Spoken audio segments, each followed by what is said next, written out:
These are weird views.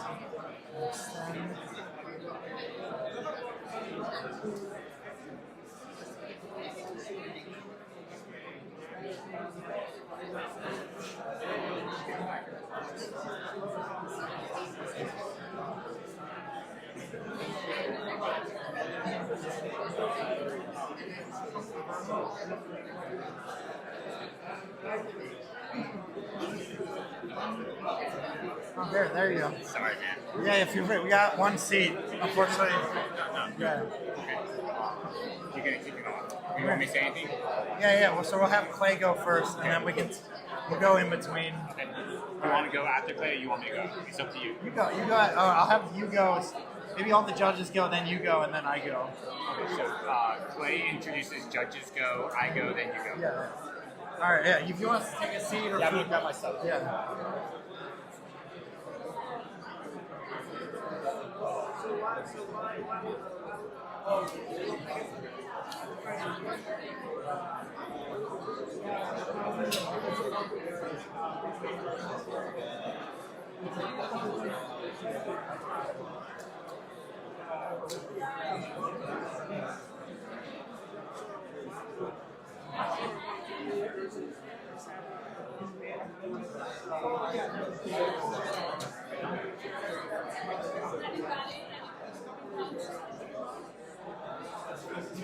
There you go. All right. Okay, we're just kicking off.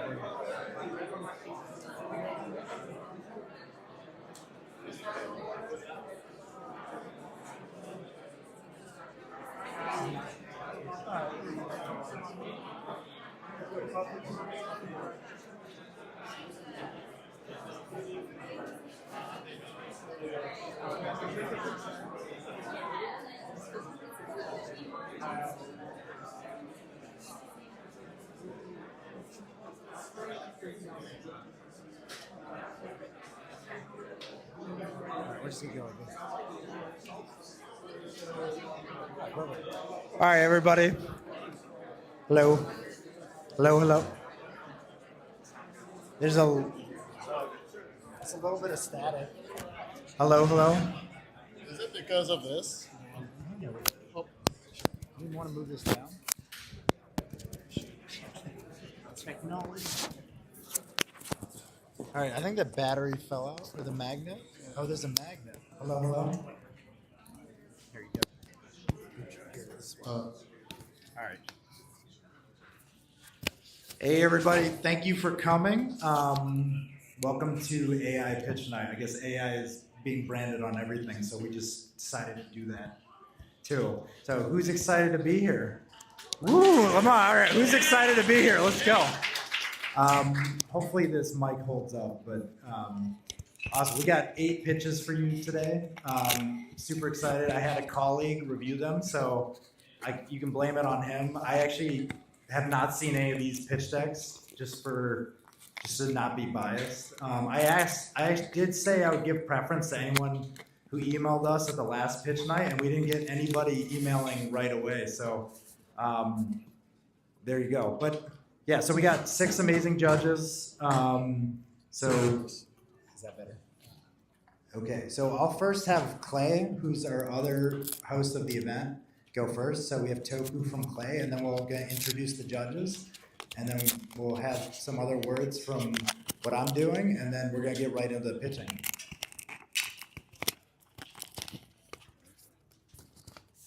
Is that here? I can. Oh.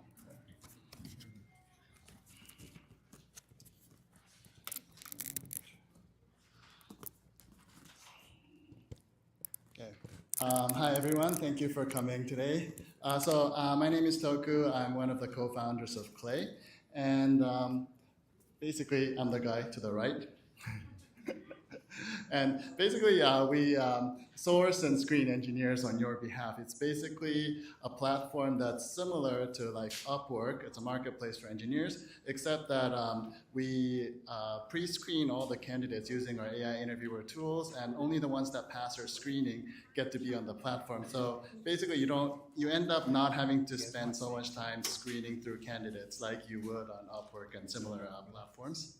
And also, one of our sponsors is this fund called Open Network Lab. It's one of the funds operated by this Japanese tech company called Digital Garage. They run 2 accelerators every year, and if you get accepted into the batch, they invest 100K.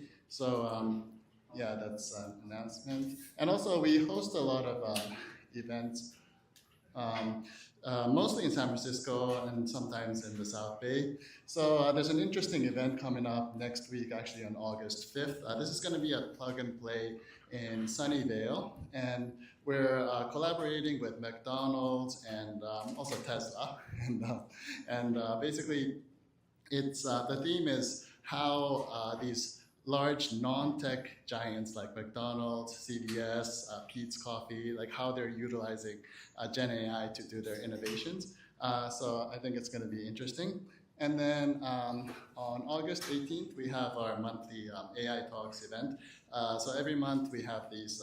This is a more tech-focused event where we invite engineers from different tech industries, and they share about what they're doing and some latest trends on AI. So on August 18th, we're going to have engineers from Apple, Amazon Prime Video, and this startup called Narada AI.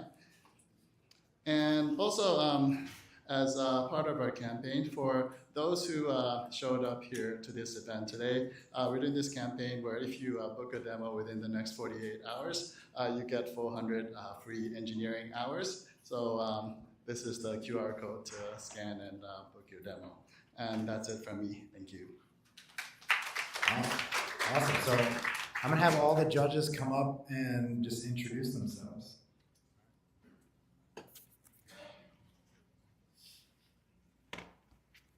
Hey everybody, I'm Mohak Saxena. I'm an investor at Raise Capital.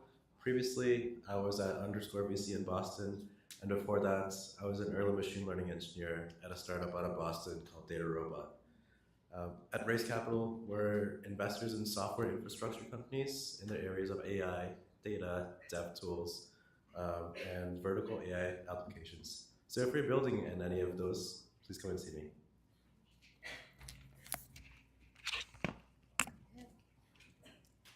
Hello everyone, I am Karishma. I am an AI product manager at Salesforce, also closely associated with Salesforce Ventures. Building is hard. Everybody who's doing here and pitching tonight, all the best. I'm looking forward to hearing from you all the journey, the amazing problems that you're solving, and how you're going forward to the solution. So all the best.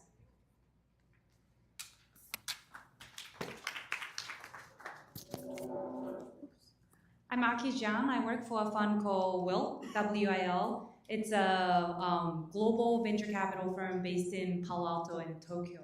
The unique thing about us is that we raise money from 40 plus global corporations, mostly headquartered in Japan, including Sony, Panasonic, Nissan, Mizuho Bank, these like key leaders in each industry, as well as Japanese government. So our unique value is that if you are interested in doing business with these corporates, you don't have to go to Japan because these LPs have global operations. So we can always make introduction to your potential customers if you are selling to enterprises. We typically invest in Series A+. Check size is 5 million to 50 million. We have $2.5 billion in the UN. So that's about our fund. Hi guys, my name is Ko from SBI. I'm currently heading the Silicon Valley office. We are a Japanese financial conglomerate based in Tokyo, and we originated from SoftBank, and our name came from SoftBank Investment. We spun out in 2006, and we're now the largest VC fund in Japan, and we just closed 100 billion Japanese yen fund in Japan, which is about 750 million US dollar.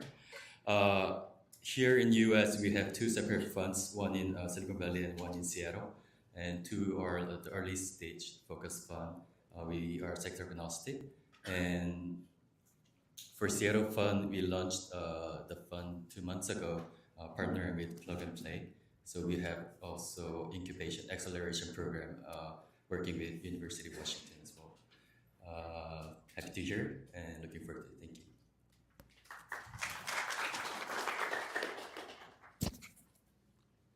Hi everyone, my name is Alan and I'm partner at UpScaleX. So we are based in Palo Alto, just 5 blocks away on the other side of the downtown. So we're a seed fund looking at pre-seed and seed stage investment opportunities, particularly around AI applications and digital commerce. So these days we're particularly interested in AI for growth, sales, marketing, brand operations, and particularly agentic commerce. So if you're building anything around that, feel free to talk to us or come over to our office and grab a free coffee.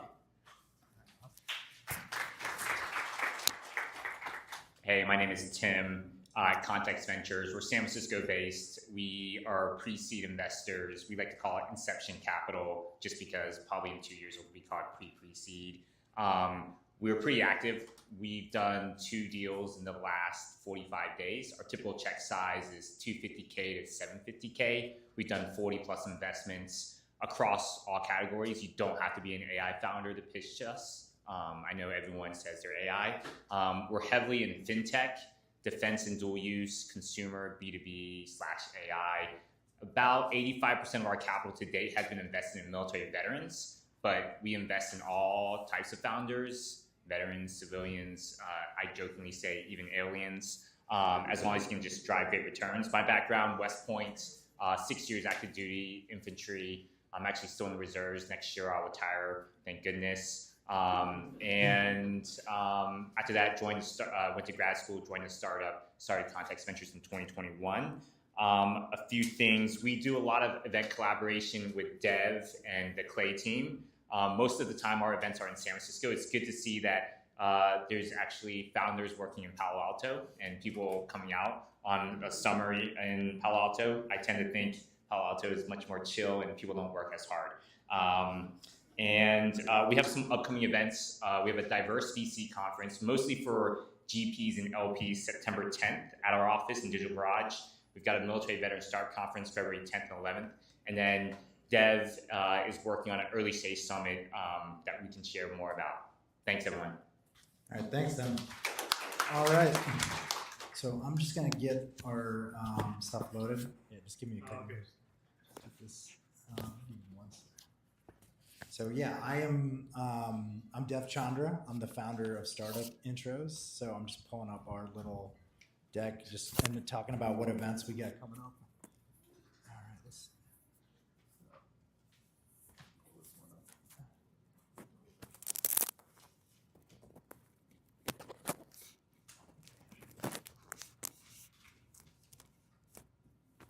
Oh, there we go.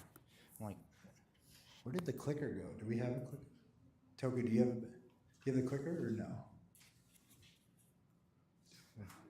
Oh, maybe it's up here somewhere. Oh, it's right here. All right, so a little bit about me. So we're incubation of Context Ventures.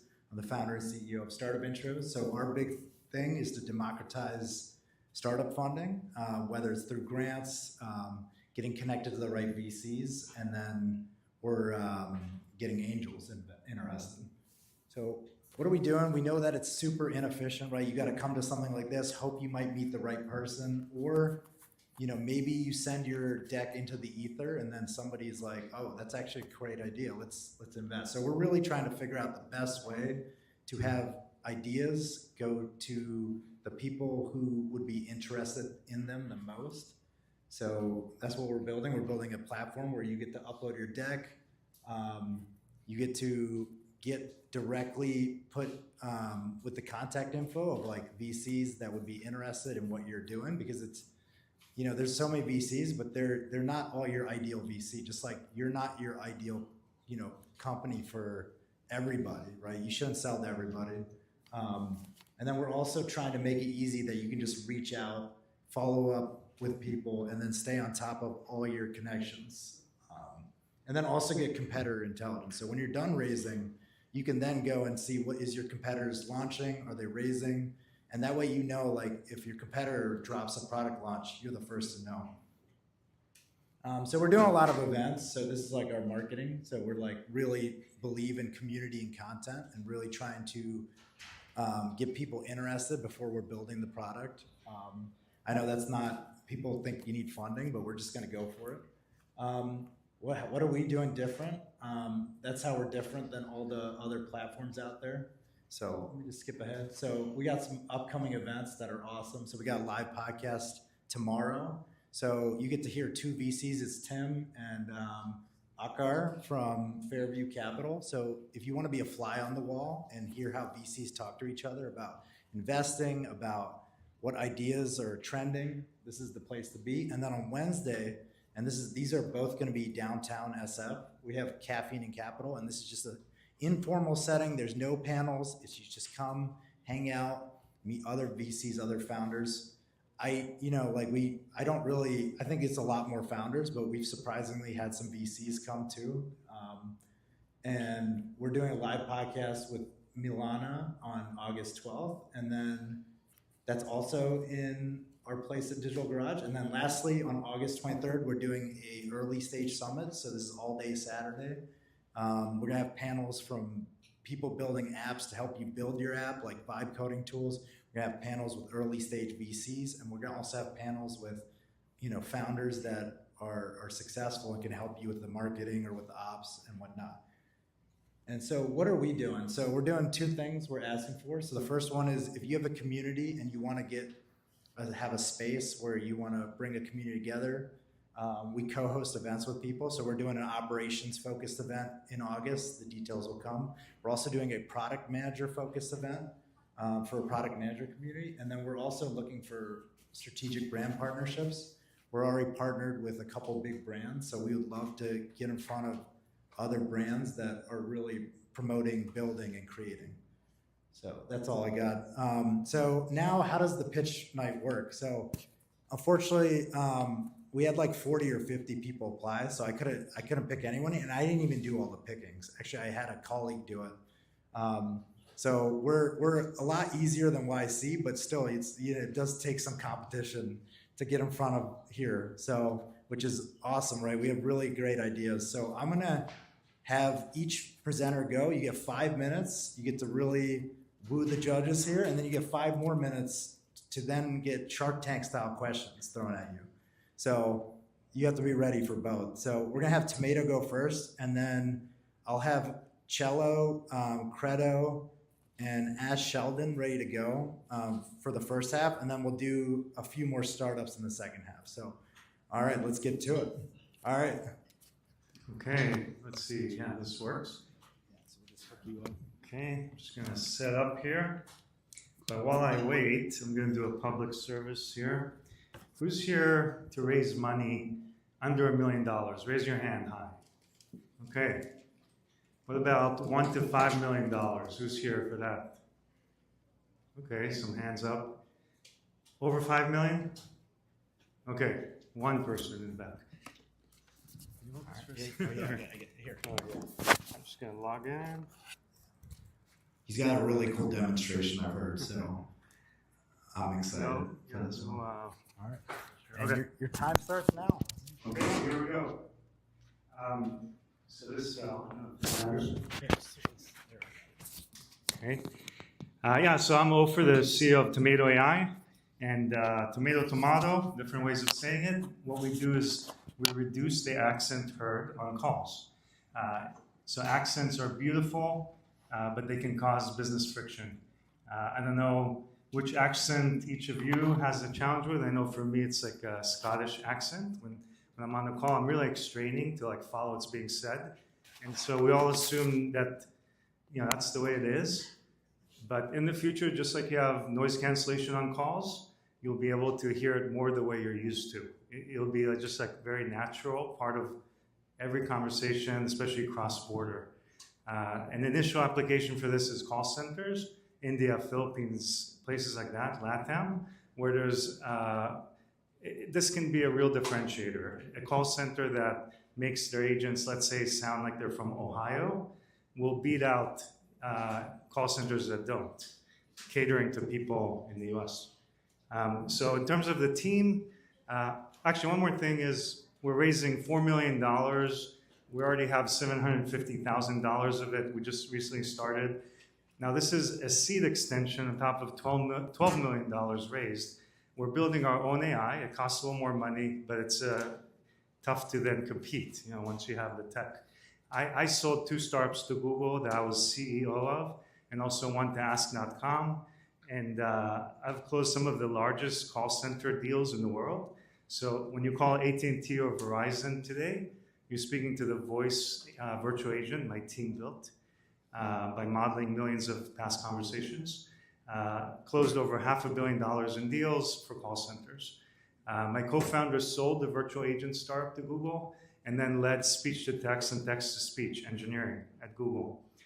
We're the right team for this type of startup. We used to automate people away in our last job at Google. Now we're like helping humans with AI in a big way. And I'm going to show you a demo. Hopefully this sound works. Let's see. Hi, today I'm going to demonstrate the Tomato AI accent softening solution. Accent softening reduces the level of accent heard on a call in real time, and it helps the listener to follow what is being said. I will now turn on accent softening. Okay. Now, the accent softening solution is on. As you can hear, the level of accent is not as heavy. In addition, the voice you are hearing still sounds like my own. This makes it easier for us to communicate. Thank you for your time. Have a great day. So this is going to be part of every conversation. One thing that we're excited about is we're going the API route. Like we have a cloud-hosted AI model, speech-to-speech AI model, and we're going to be the first to have an API for developers to build it into every and any kind of communication application. CCAS, UCAS, you name it. And let's skip that. Okay. In terms of market size, it's about a $10 billion opportunity is what we estimate, made up of call center market, the call center market and meetings market. On the call center side, there's about 17 million people in the world doing call center work on the phone. And there's an opportunity to enhance the voice across the board. Even for US agents, you can make customers sound more Americanized, if there's a challenging accent. So it can work both ways. And then obviously meeting space. All of us are in meetings all day on Zoom and so on. You could have this built into the platform. As mentioned, we're raising $4 million. We already have $750,000 by Cardamom and Qlay Capital. The main goal of this is to get this out into the market. We're in beta now. The product's starting to work really well. It took a lot of R&D to get to this point. But you'd be coming in right before we sell. We have like hundreds of call centers in our pipeline. We're the top SEO result for this. And our goal is to get the API out there in the next month or so, and for developers to start building this into their product. I personally sold a developer tools company to Google. That's part of Firebase. So I have a lot of experience with developers and APIs. With that, I'll open it up for questions. Yeah.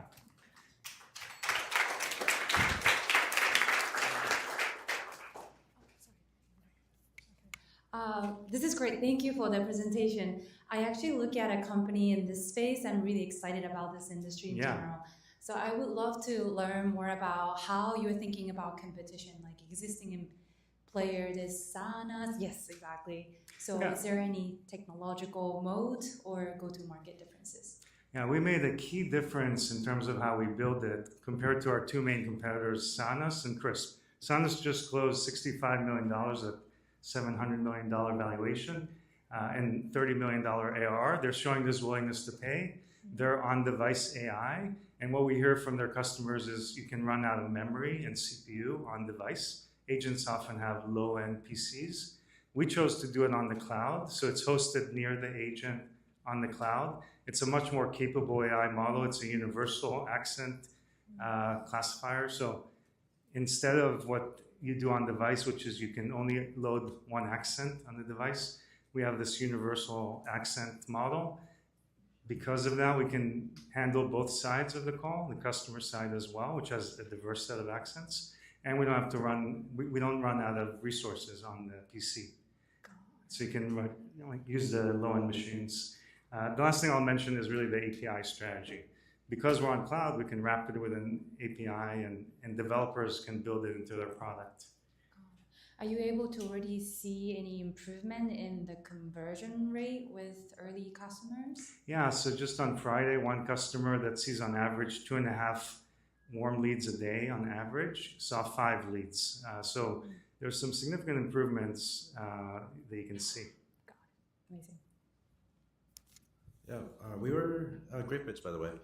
Thank we you. were investors of Qlay AI, so very familiar with the space. Which AI? Sorry. Qlay AI. They Qlay. Oh, okay, yeah. That was acquired bought by Meta. Facebook. Yeah, That's Meta. right. Just curious. You said you could train your own models. How much does it take to train? What's the marginal cost of that? Yeah. Well, because we came from Google Cloud, we negotiated like a good cloud deal, $1 million off the commit. But yeah, it costs, if you're asking like about the cost, it's like about $100,000 a month to train a few PhDs training AI models. And then you also have to buy the data from call centers. So those are like the 2 expenses. Is that what you're asking? Yeah, because you have to keep up with the latest models. You have to retrain. Yeah. Just you don't want that to cannibalize your profit, right? Yeah. So the training part. I worry about our margin in production, the inference, and we're over 90% margin per seat per month. It's a per seat pricing model. So the margins are healthy once you have the model out there in the wild. And then the R&D costs. Yeah, that's a lot of money maybe up front, but it makes it harder for others to compete.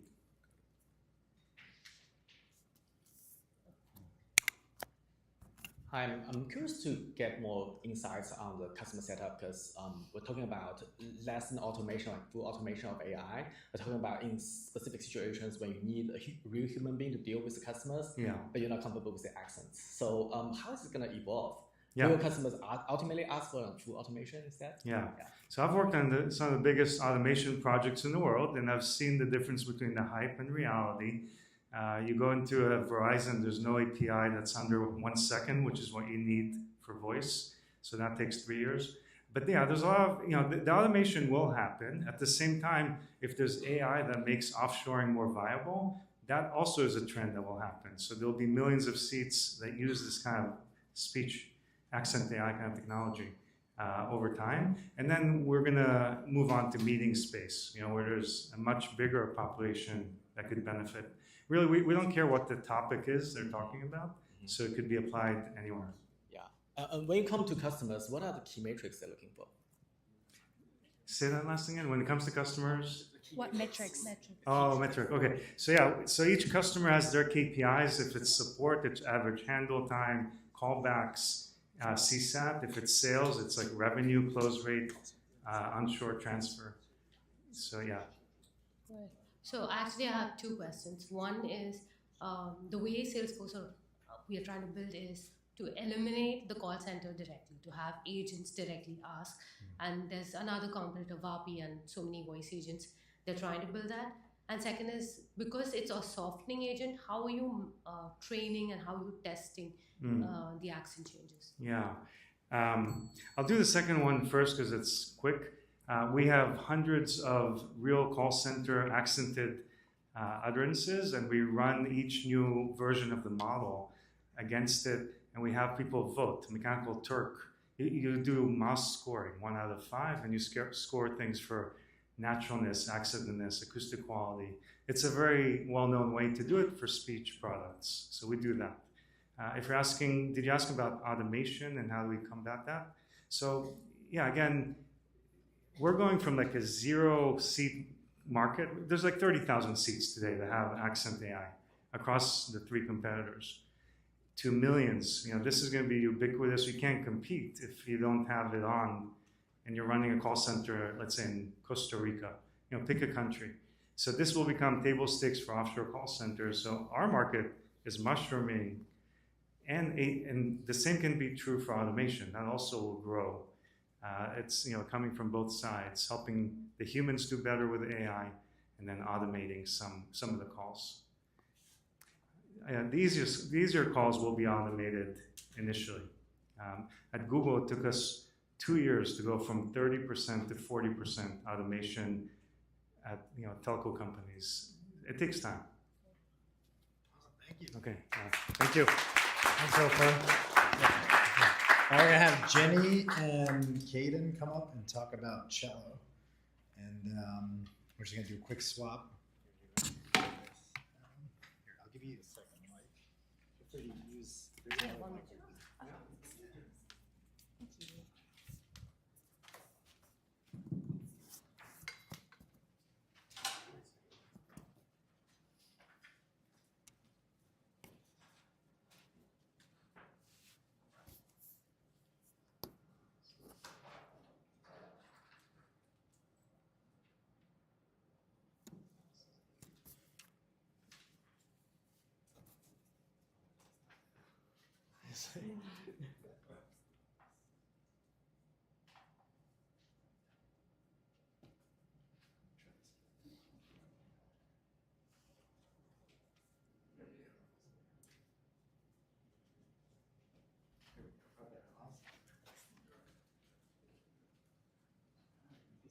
Time starts now.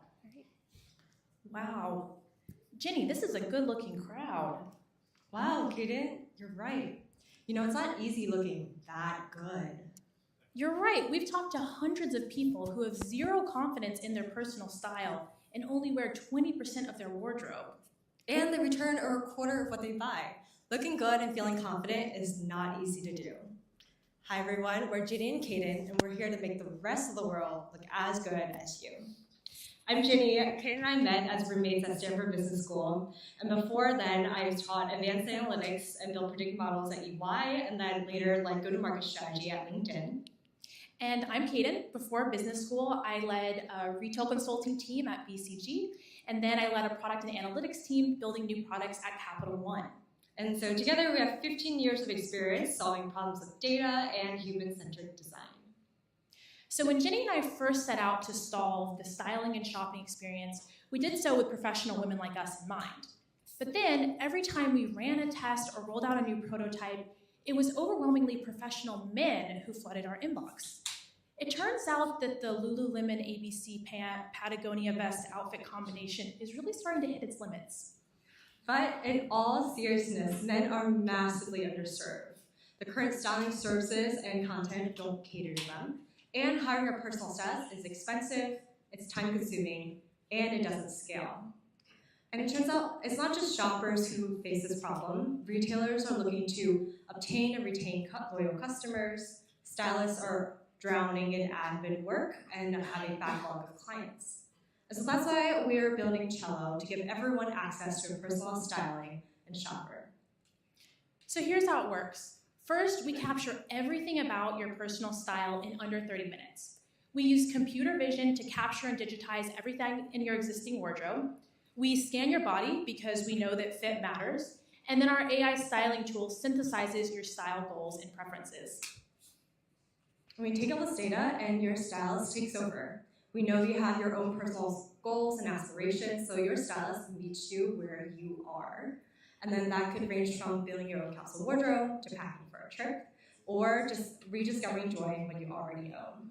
Wait, Jenny, you mentioned professional stylists. I thought those normally cost thousands of dollars. They do, but we automated all the tedious back-end work that they usually do, which is why stylists are usually very excited to work with us. And with that, Cello only costs $100 to style.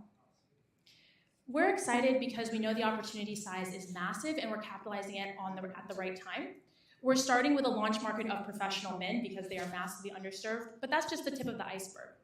While our business model does include customer subscriptions, what we're really excited about is the opportunity to partner with retailers. In particular, over the last few months, we've had dozens of conversations with retailers who are struggling to personalize and improve their omni-channel experience. They want to partner with us because we have such unique data and insights around customers' current wardrobes, their shopping patterns, and their style goals and aspirations.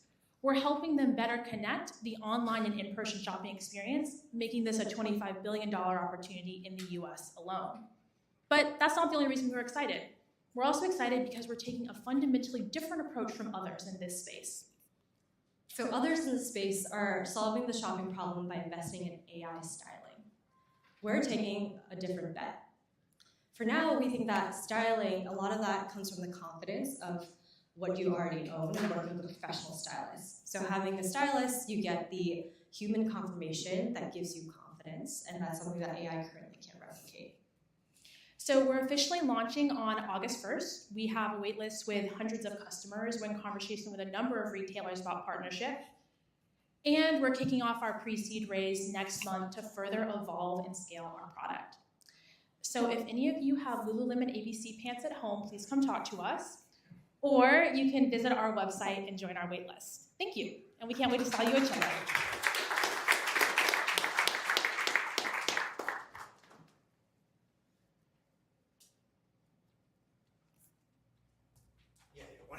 Sorry. Thanks for the presentation. So who's going to be your target customer? And when it comes to shopping, do you think like what retention rate would look like? Because I don't think not many people or many men will pay annual fee to get their dress like updated, getting new clothing. So how do you see that opportunity there? Yeah, great question. So just to start with our launch market, we are targeting professional men. You know, as we alluded to, we found through hundreds of customer interviews and our prototype customers that that's a particularly underserved market. And it's also a market that's just more willing to pay for convenience and quality. So we're starting there, but we think that this product will be more broadly applicable than that. To your second question, so there's a couple pieces. I think one is that we spent a lot of time talking with stylists about what their customers' behaviors currently look like. And you're right, it's kind of all over the place. There are some people who will engage with a stylist once, get a closet refresh. There are others who are checking in every few months to order a few new items every season. There are some who actually like text their stylist every couple weeks whenever they're going to an event. So we think that there will be a lot of variability there, and we've built that into our models. But I think that ultimately what we're more excited about is the retail partnerships piece, where we feel like even if the customer behavior varies, and there are many customers who might use this once or twice, really what will make this a sustainable business model is partnerships with retailers who are using our data, using our insights, you know, able to provide a more custom white glove experience to customers in store with the data.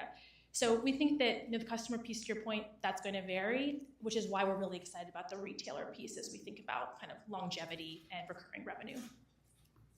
Thank you. And one more question is, mention the 30 minutes like checking like your screenings.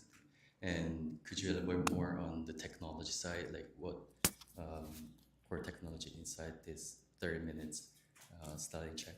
Yeah, so also walk you through the experience. So you hop on a call, video through your closet.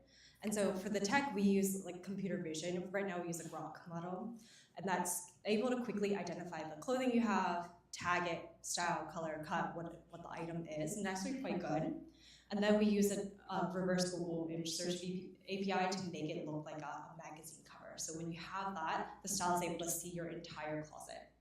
On the back end, there's quite a bit of data behind that we're able to share with the stylist, including how does it fit with your current closet, your lifestyle, what you do based on like if I have a shirt, we know that's casual or things like that.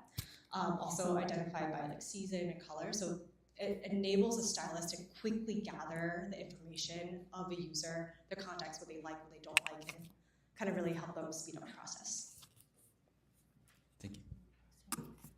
I just wanted to know, how did you validate this use case? Like, what were certain questions you asked, and what are the responses that made Cello possible? So for validating customer use case? We first we tested a few channels to see like what is our ideal customer, and so originally we were aiming for professional women, and then what we saw is that all of our signups and DMs have been men, and so through that we interviewed a lot of men through the process of like, hey, what are you looking for, and things like that, and so through interviews, and then we did a series of tests of like, hey, the one testing of onboarding experience, if that 30 minutes is sufficient, or if it's too much. and we've been testing throughout, like kind of mostly just different channels. Thank you. I think the whole fitting technology is in a big mess, particularly in the lack of data, in terms of lack of data. So even if you're able to measure my body dimensions from different angles within 20 minutes, you still do not know exactly where those shirts and merchandises are measured and cut. So how do you deal with that part of the issue, the lack of data in terms of merchandises?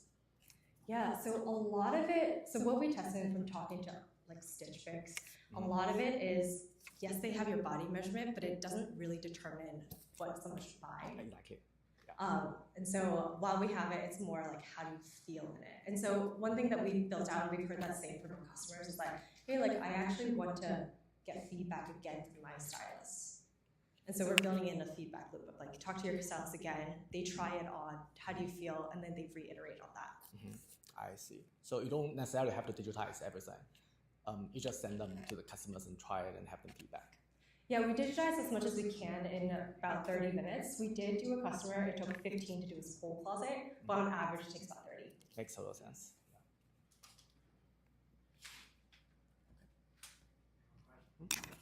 I'd like to learn more about potential partnership with retailers. What kind of data do they get, and then what's the main purpose for them to use it? Is it for targeted marketing or more like design ideas, or what do you think would be the main use cases? Yeah, great question. We've talked about a few different things, but I'll focus on the one that I think we're most excited about.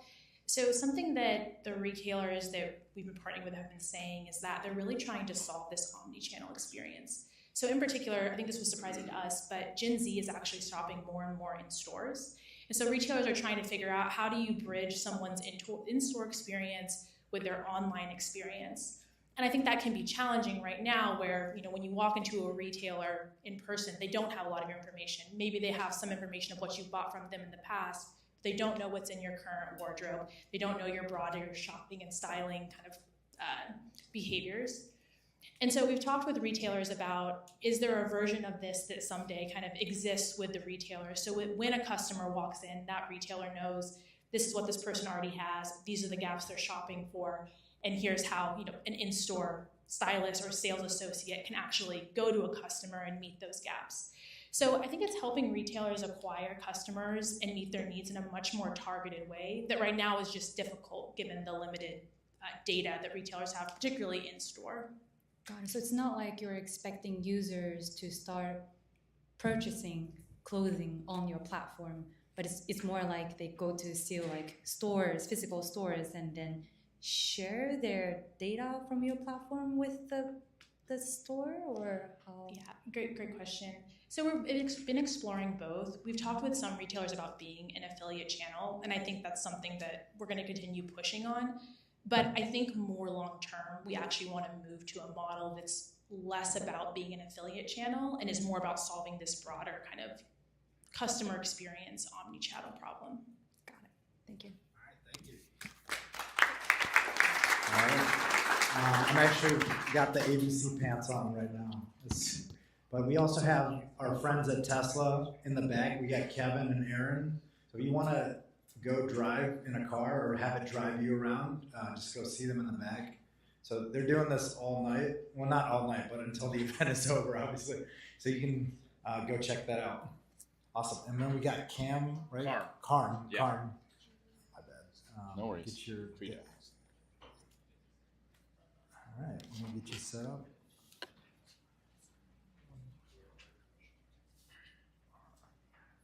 All right, and here's your mic. Cool. Hey everybody, I'm Karn Mundras. I'm the CEO and founder of Qlay. Thank you. I've been in health tech for about a decade. My last company was called Arrive Health, and we brought real-time drug costs to doctors. We scaled that to about 600,000 doctors. Company does about 400 million transactions now, so had a lot of experience working in healthcare and digital health. Started Qlay in 2022, and this picture is actually from 1995, and I was 15 and my mom had cancer. And I'd go to bed every night, and she actually had a typewriter back then, and she would type up her medical records for her oncologists. And I think, and fast forward maybe in the last year, I was actually at the doctor, and there was a CD-ROM intake desk at the hospital. And it's 2025. And so, my mission when I started Credo was really to solve this. It's like it hasn't changed. I think a lot of us could probably raise our hand and say, I've had this experience in healthcare. This is our time to finally fix it. And so I started Credo to really digitalize the medical record process. I had this beautiful thing happen in 2022 that AI and large language models emerged. So we've really put that all together. And doctors struggle with this stuff constantly, right? They're overwhelmed with data. We're still faxing 9 billion pages of medical record history a year in the United States. This really has to end, and this truly is the moment. And so we started 3 years ago, and we started to really work on this problem of how do we synthesize all the data that the doctor gets on a patient. Not only retrieve it all, so we've really focused on retrieving all the data and then wrapping it in an LLM and allowing the doctor to chat with it as like a ChatGPT experience. This is truly transformational, like what we're doing. The use cases we're pursuing right now at the pace we're pursuing is kind of incredible. We're looking for engineers, we're looking for talent across the board on this. We're looking for physicians to help test and eval these models with us. We spent a lot of time doing system prompting and fine tuning to get this so it doesn't hallucinate. We're using Gemini right now, but we're testing other models. But it's really incredible the moment we're in. And you can imagine a future where we'll have AI supporting every doctor to sort of perfectly diagnose and treat patients. That will, relieve $1 trillion of spend out of the system if we can do that. And so we started there, and then we started tackling these use cases that have become super interesting around really diagnosis identification, care gap identification out of the charts.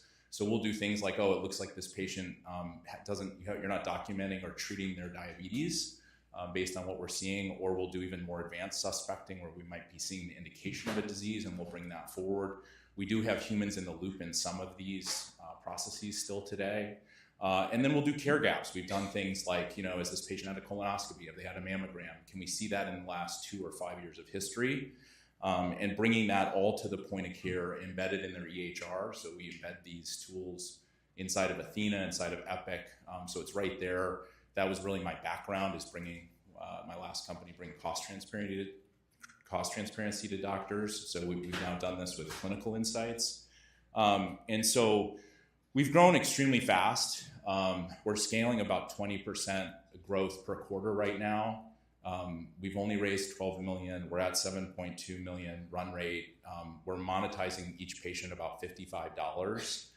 We have some patients that have hit $200 PMPY with our different tools we put around the doctor.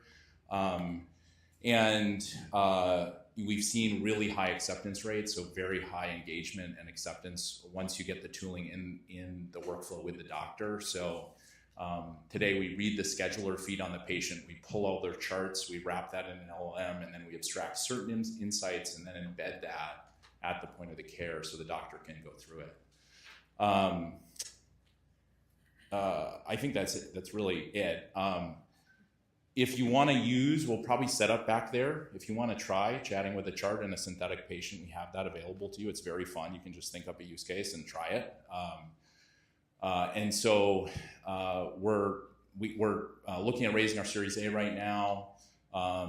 We've got about 20 customers. I'm trying to think if there's anything else to add. I mean, I just think this is the moment to transform healthcare. There's $1 trillion on the table.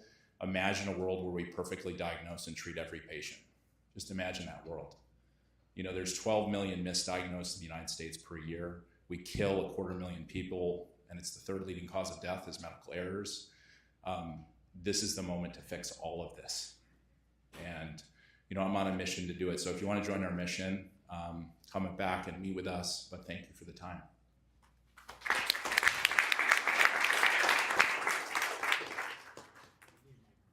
You have a mic. Okay. Yeah, I have one. Sorry. Hey, Carm, great presentation. I resonate with that. Sometimes doctors don't give the right diagnoses, right? Yeah.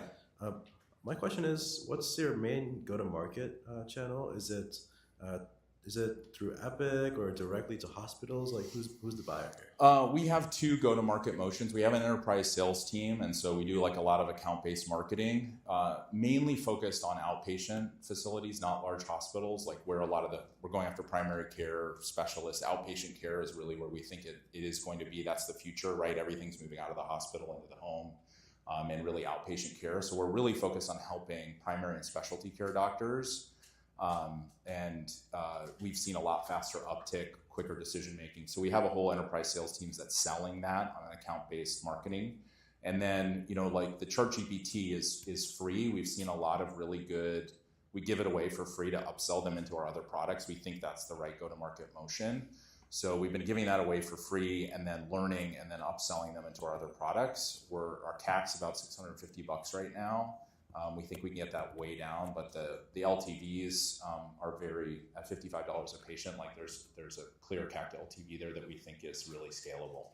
And what's the main selling point? Is it the chart? Is it the productivity gains? I would say, like Peter Thiel always has this point of view, is that complex coordination is a moat, and like combining really effective chart retrieval with a LLM wrapper is like the key in my opinion, that we do both really, really well, right? If you don't have the data, you can't get the insight. So it's like, if we just showed up and be like, here's a chat like GPT experience, but there's no data on the patient, it would be kind of useless. So, and there's a huge need. We have ads today that convert on digitalize your medical record process and stop faxing. Those are some of our better converting ads, which I think is super interesting in terms of what doctors really need. Even though they like think the AI is actually a nice to have, they're like in some cases really just more interested in digitalizing their medical record process. So it's that complex coordination and putting that together for the doctor. And we really want to work to a point where we can get 100% of the patient's history into the model. And I think that's, not only for doctors, but for patients, like that's the future we want. And I think that's what we're building towards as a company. Yep, let's talk. Yeah. Could you tell me more about your fundraising, how much you're going to raise and what's the use of proceeds, and what's your a next step milestone? Yeah, so we've raised $12 million to date in 2 rounds. We did like a pre-seed and a seed round back in 2023. We don't need to raise any more capital, believe it or not. Like we have about 2 years of runway right now, and we think we'll be sort of break even by the end of the year, just in terms of the way the company's scaling. That being said, I think the category leader in this space is going to have to get a lot more capital to sort of win the market. So we are sort of getting serious about raising our Series A. But again, we're sort of 1-to-1 in terms of fundraise to revenue run rate, and I think we can sort of get to break even. So use of proceeds, in my mind, is really just to focus on the go-to-market motion and just perfecting that, right? Like just keep working different channels, figure out what the LTV is. We think the doctors are worth tens of thousands of dollars because there's a lot of ways to monetize them. There's so much work to automate around them that they're worth like tens of thousands of dollars a year. If you think about it, they're managing 1,000 to 2,000 patient panels. You just think about all the ways you can monetize that with the data that we're collecting. And so, our view is like, we just got to perfect the go-to-market motion. And we've actually figured out a lot of the monetization, right? Like I said, we have patients now that we're making $200 a year on through our different products. And so it's really just perfecting that go-to-market motion and getting that CAC down with more capital.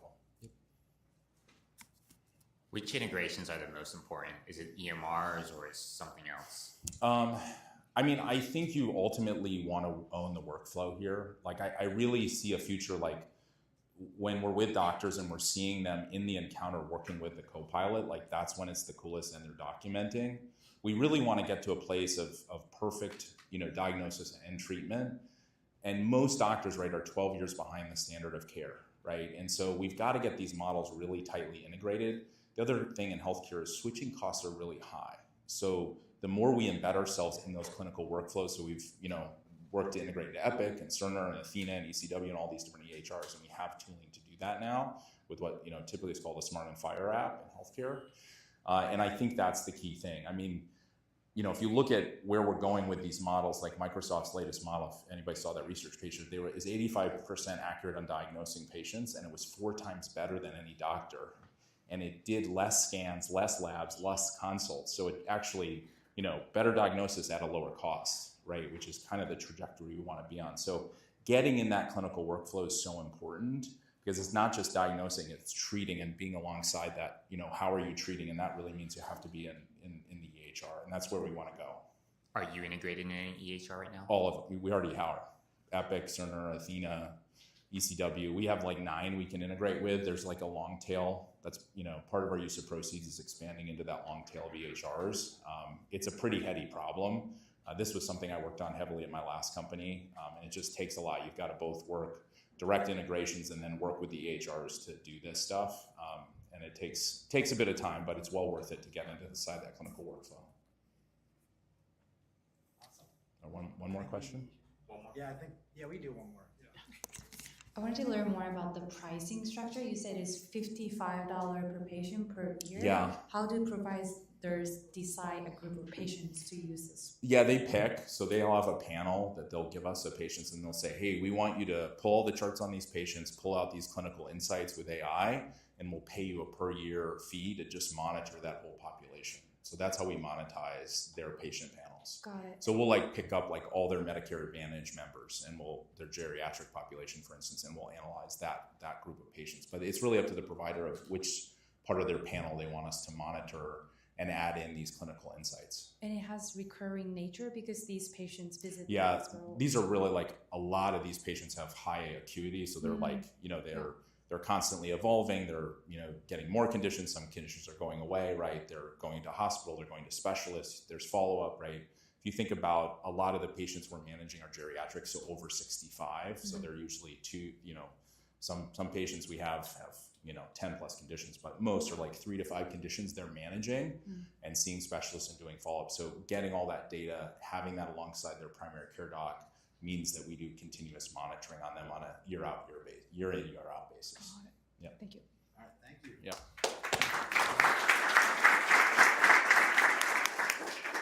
I think we're gonna have Ash Shelton.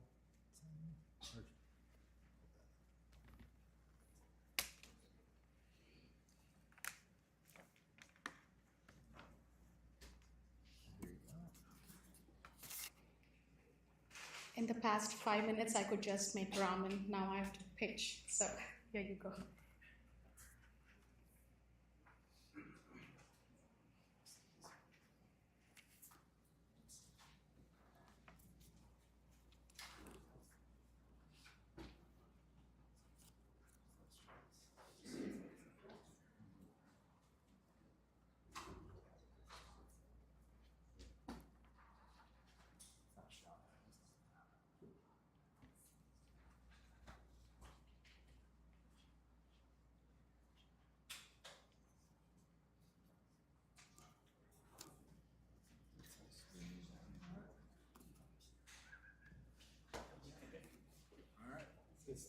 Thank you. Hi, everyone. My name is Lavanya Poreddy, founder, CEO of Ask Sheldon, a college counselor assistant built to level equity for all students globally. Did you folks know 75% of the high schoolers in the US currently do not have access to quality counseling, resulting in 1 in every 3 students not even going to colleges? The reason is not because of their ability, but because of not having guidance. While families with means are able to give away $10,000 or more to get consulting for their kids, the equity is clearly deeply broken and very unfair. And at the same time, we also have problems with every 400 students plus being supported by 1 counselor, and hence counselors have high caseload and high turnover.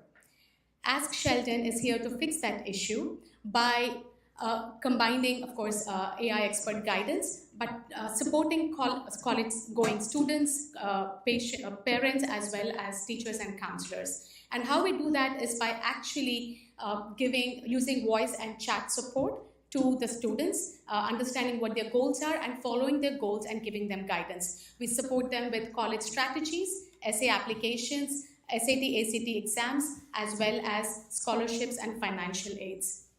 As for the counselors, they have full visibility into what the students are doing and what colleges are they starting, and flagging any alerts or follow-ups and nudges for the students. In terms of the product roadmap, even though we're starting with college applications as our first step, our goal is to build a roadmap to support students to their entire 4 years of college journey by having SAT, ACT, test prep, tutoring, enabling personal tutors, as well as high school course selection. But currently our focus is on college strategy and applications.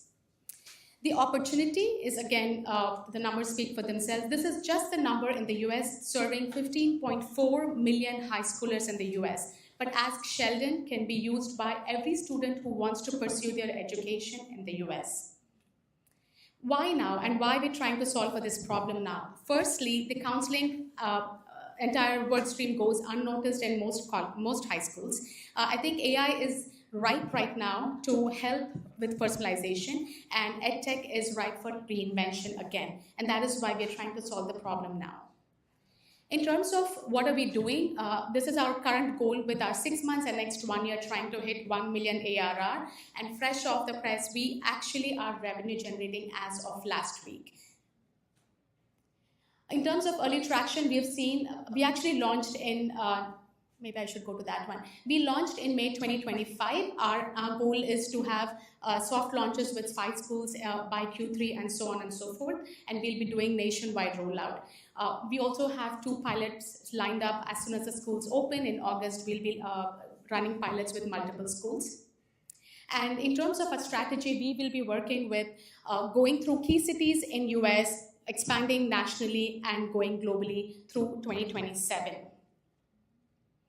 We're primarily a B2B market, but given where we are with the summer holidays, we focus a little bit on B2C, which is where we found revenue and traction. But our B2B model, pricing model, is primarily for high schools and ranges from 10,000 to 50,000 every year. And for B2C, and you can look at the numbers, how the parents are actually spending so much more, but we're very comparable in terms of our subscription model. And this is where I think I want to call out everyone's attention is schools have funds, but they just don't know how to get it to the students when it comes to counseling. That is where Ask Sheldon comes in. In terms of our competitor analysis, even though I've listed out Qlay as our competitor, I'm actually meeting with their CEO next week to see how we can collaborate further. But clearly, Ask Sheldon wins the competitor slide with all of our college advice, recommendations, nudges, follow-ups, as well as flagging students who are at risk. Why are we the right people to build? Not only because we are in the school districts and being the public and private school counselors, but both the CTO and I are parents of high schoolers. My son is a rising senior, and I've lived that problem for the past 3 years, and that is the reason why we're building it. So we are not just experts in deep tech and real-world education, but we are the people who are living that problem. And we're currently raising $1.5 million, mainly to meet our ARR targets for the next 6 months to 1 year. But we're also going to be funding our founder-led sales, and that's where we'll be spending most of our money. And finally, Ask Sheldon is not a product, it's a mission to provide support to all the high schoolers so that they don't feel lost or disconnected in making one of the most important decisions of their lives. All they have to do is simply ask Sheldon. Thank you. Where are you generating the data for your models? Data? Yeah. So our counselors are actually providing their first-hand response to every FAQs that we'll get from students, but we're also loading up all of the counselor materials when we go from school to school and their specific personalized data into our RAG models. So for your D2C or freemium, who's paying for it right now? Is it the parents or the kids? So for the B2C model, parents are the buyers and the kids are the customers, but we also have a facility for parents to think of it like a family plan. I have 2 kids and they'll be on my family plan. I can see, monitor, and support them through their process. So less nagging, more monitoring.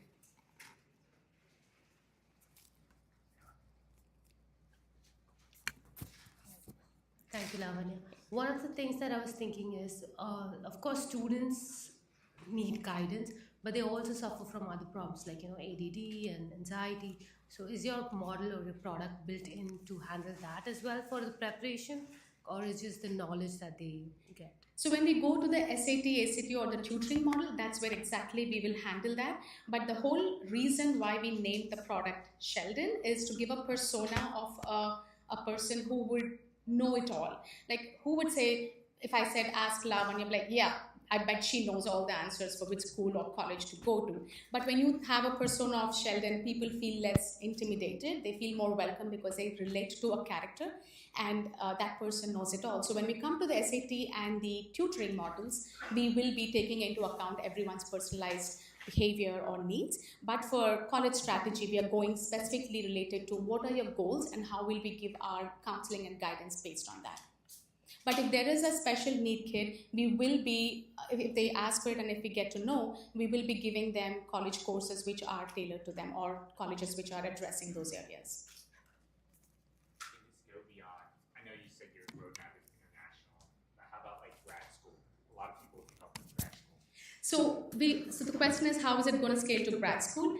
We have tested the model, but our primary focus is on undergrads for now. But the models can scale to grad school. I've even tested for UK schools because my kid wants to do his undergrad in UK. And every time he comes to me, I'm like, just ask Sheldon. And he has, and it's able to scale. But we wouldn't commit to anything because we have not loaded any RAG data or personalized data on it yet. So once I get an approval from my counselors, then we can expand it further. But the potential is absolutely there. I guess it's not a question, but it would be really compelling to see the difference between the answer given on your platform versus answers on, I don't know, ChatGPT or other models.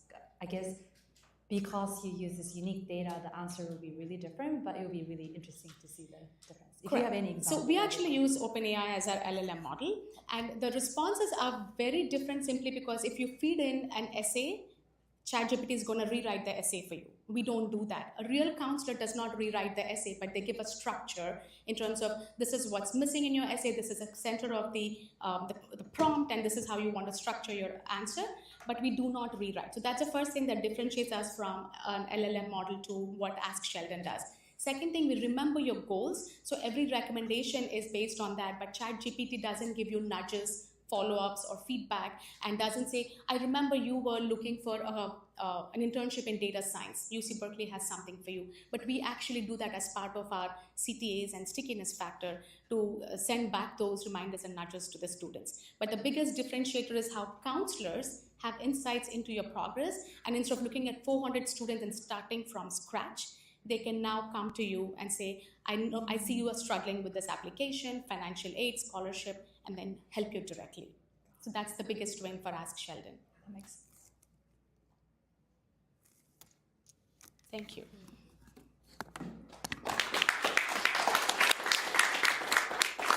All right, now I'm going to have Kyle from Vala come up. I think, am I saying it right? Yes. Okay, awesome.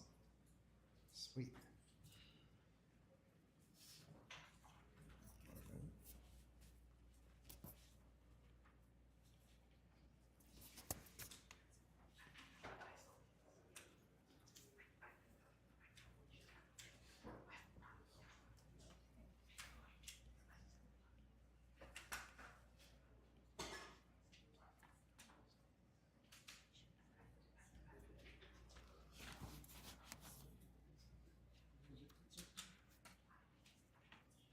All right, your time starts now. Okay. Can you put the thing to the side? Right. Let me do it full screen.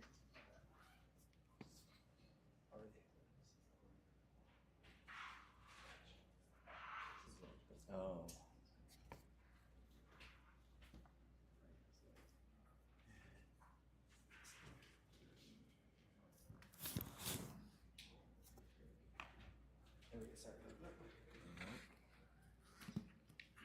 All right, let's get started. Yeah. All right. Hi, I'm Kyle Akido, CEO of Vala, where we streamline veteran disability claims for the attorneys and agents who fight for them. So I myself am a service-disabled vet, and it took me 3 years to navigate the entire VA claims process in order to get my correct disability rating. That right there, that felt like a full-time job in itself, and there's so many times I really wanted to quit. And that struggle, that is the norm. The VA claims process is slow, it's confusing, and it's frustrating. There are over 17 million vets, yet only 5 million actively receive benefits. Last year alone, there's over 2 million claims that were filed, but the VA is undergoing restructuring, overwhelmed, and undermanned. And these vets, they could file these claims by themselves, but many choose to work with an advocate, namely the attorneys, the agents, and the VSOs, or Veteran Service Organizations. This is what the claims process looks like in a nutshell. First, a vet files an initial claim, they wait 4 to 5 months and get a decision. Now, if they disagree with that decision, which they normally do, a vet could file an appeal, which takes another 2 to 5 years. But the biggest problem in this industry is that the attorneys and agents who are helping these vets, they're just overwhelmed by the sheer volume of vets coming to them asking for help. There's just way too many time-intensive workflows, from the thousands of pages to manually review and analyze, many of which are handwritten. And not only that, but that leads to missed opportunities and missed deadlines. So ultimately, these vets go underserved. So the system isn't broken because people don't care. The system is broken because it just wasn't built to scale. But it doesn't have to be that way. You see, with Vala, we're revolutionizing the VA claims process so that every vet gets the benefits that they honorably deserve. And we do this through our AI-powered claims management platform, specifically built for the VA attorneys and agents. We help them serve even more vets through our automated case prep. We help them identify all eligible benefits. We help them hit every single deadline. We already built a POC that's out, that's based off of 50 customer discovery calls, and is met with resounding enthusiasm and success. In fact, in just 1 month, we already have 5 design partners, 95 firms in the pipeline, which equate to 4.3 million ARR potentially. And these are our design partners here, from VA attorneys to agents to even VSOs who are not even targeting yet, all asking us, how do we get started right away? We're on track now to hit 1 million ARR in 6 months. And right now, one attorney is worth 45K. So with our design partners, that's already at $250,000. We'll double that amount at beta, and we'll double that amount again once we go public with over 20 firms, again, all within 6 months. Then after the attorneys and agents will expand to the VSO market, or Veteran Service Organizations, and then eventually directly to the veteran and the VA at large, encompassing the entire ecosystem. And so this is a $5 billion market opportunity that's ripe for massive disruption, because all the incumbents are old, clunky, and outdated tech.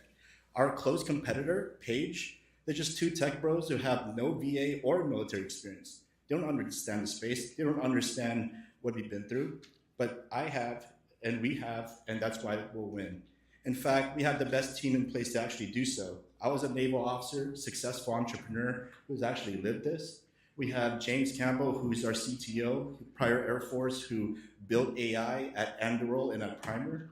Then we have Alston, who's our principal engineer, prior Air Force as well.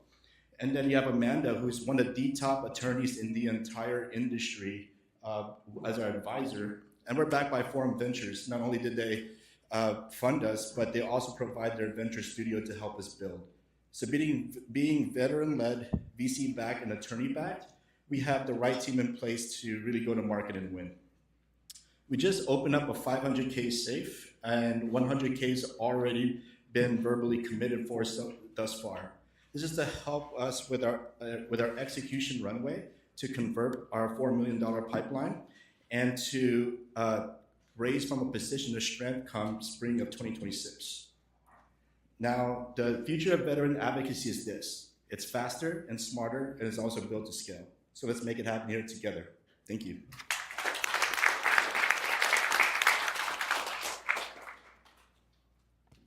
Tim.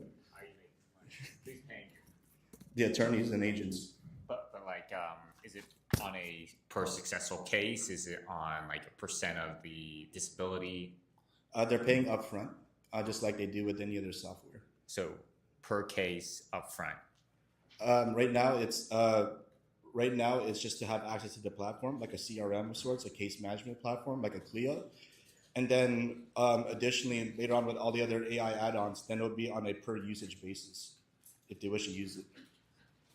per usage basis? Like say one of the more complicated files to analyze is called a C file. For everyone in the room, C file is pretty much like a giant PDF of everything the military has on you to make a decision about your disability, and being able to process that, to find the golden nuggets in terms of the eligible benefits they qualify for, and the supporting medical records to support conditions or statements, whatever claims are made, then they're able to do that a lot easier. How much does a typical lawyer charge a veteran?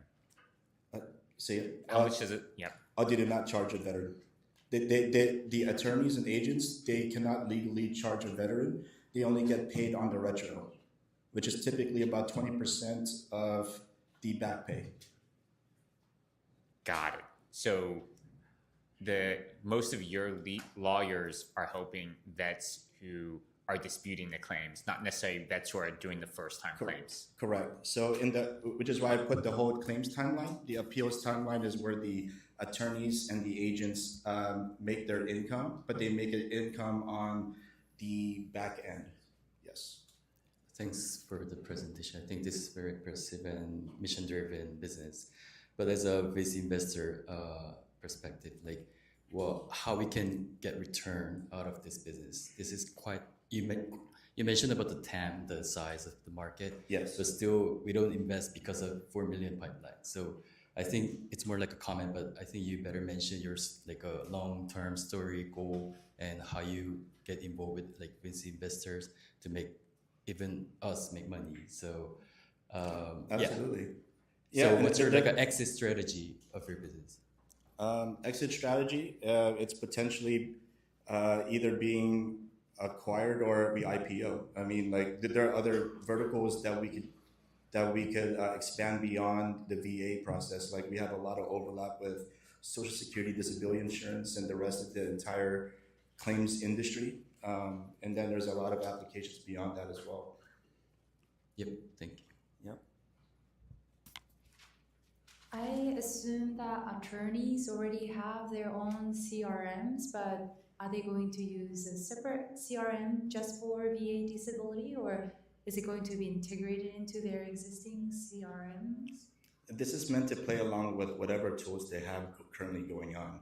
The status quo right now is kind of like a Frankenstein of different tools to match a specific firm's nuances. And so there's not really one that really is tailored towards this space. And especially with the larger ones, they have their own thing going on, which is cool, but we were able to play alongside, so it's able to go in parallel. And if they don't have one, because a lot of them are still in spreadsheets, well, they could adopt this and use this as a CRM in the interim.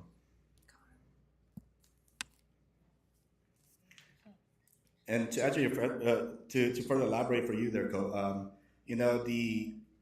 compared to previous startup, I've never seen the demand this high. Like I have access to the entire TAM, and I just say the word VA claims or whatnot, and it's just already people just come up with dread. It's like preaching to the choir that it needs to be fixed somehow. But I have to, like while we were building our beta, I had to actively Heisman a lot of people from actually bothering me. I had to actively slow my biz dev a little bit in order to have the product catch up to where it needs to be in order to sell that. So it's the demand is pretty high.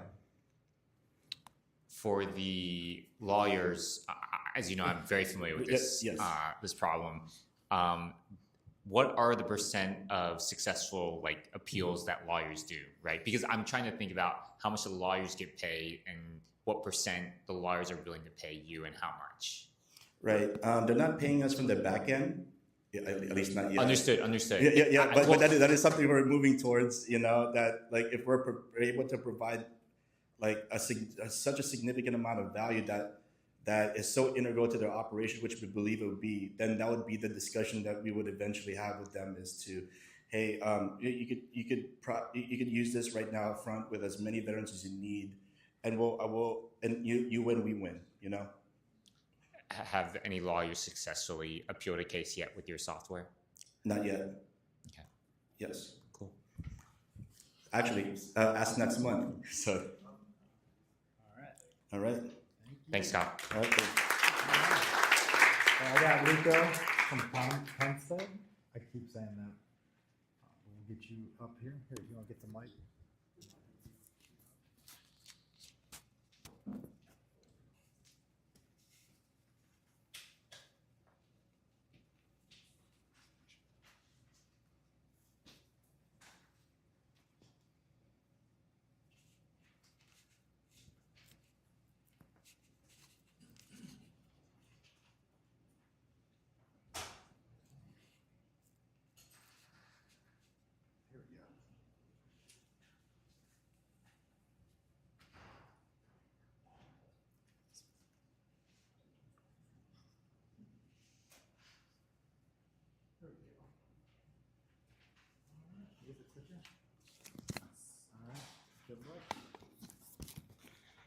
Hi everyone, I'm Luca. I'm 18 years old, and as of 5 days ago, I'm officially a high school senior year dropout.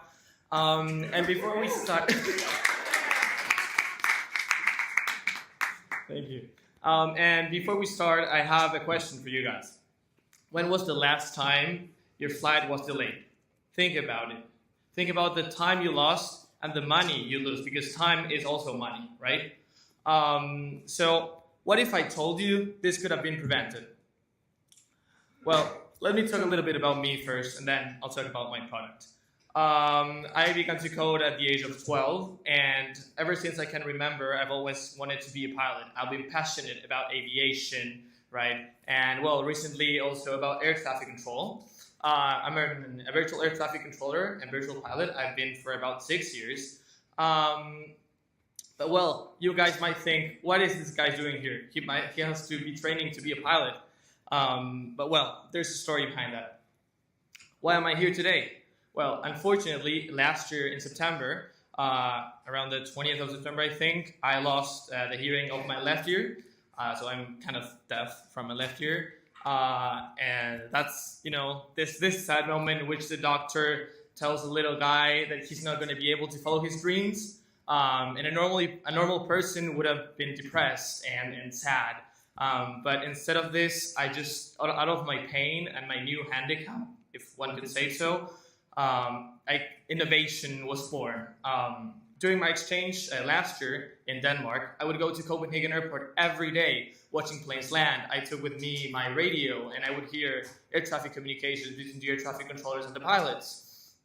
And I wanted to do something to give aviation back what it had given to me: joy, fun, and well, all of this world and friends that I've gotten from it.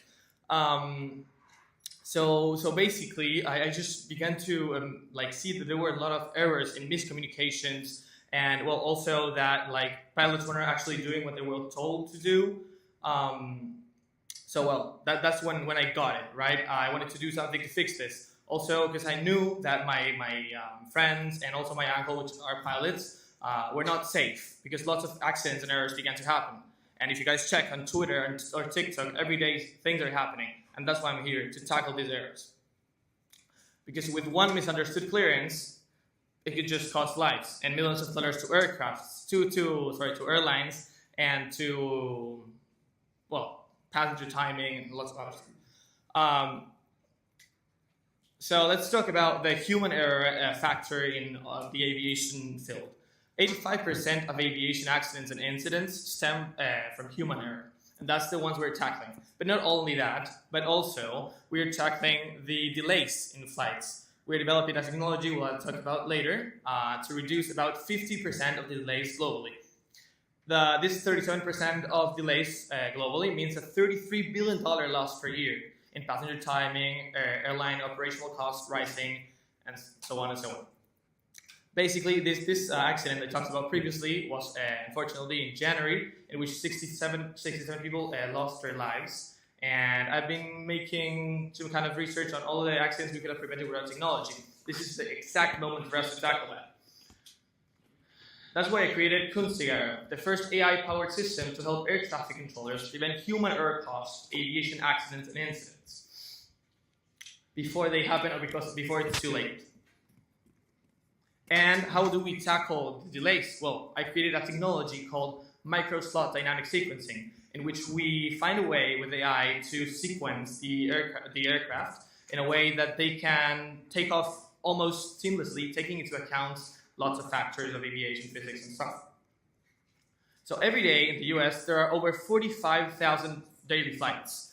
That meaning in the world, let's say, a total addressable market of $41 billion in $33 billion in delay, loss, what I talked previously about, and risk insurance, because risk insurance comes in handy in this sector, because airports need to pay really high insurance premiums. And with our technology, we talked with people from insurance sector, and they told us that our technology will lower the risk profile of the airports, meaning a decrease in the airport operational costs. We have the potential of becoming the co-pilot for every air traffic controller around the world. They have really long journeys. No, when I don't remember. They have really long work. How do you say? Well, I forgot. Every day, and we're here to fix that. We're here to fix that. We're here to help. This is us. My co-founder Pedro, who is an IT professor at the university, and also he's a commercial pilot. So we are the best team to do that. So that's why we're raising a pre-seed round of $2 million, in which, well, aviation is a high-stakes field, and what we're doing is we're trying to fix that. So yeah, it's kind of complicated because there are lots of regulations that we need to pass, but that's why we're here. So, will you save life with us?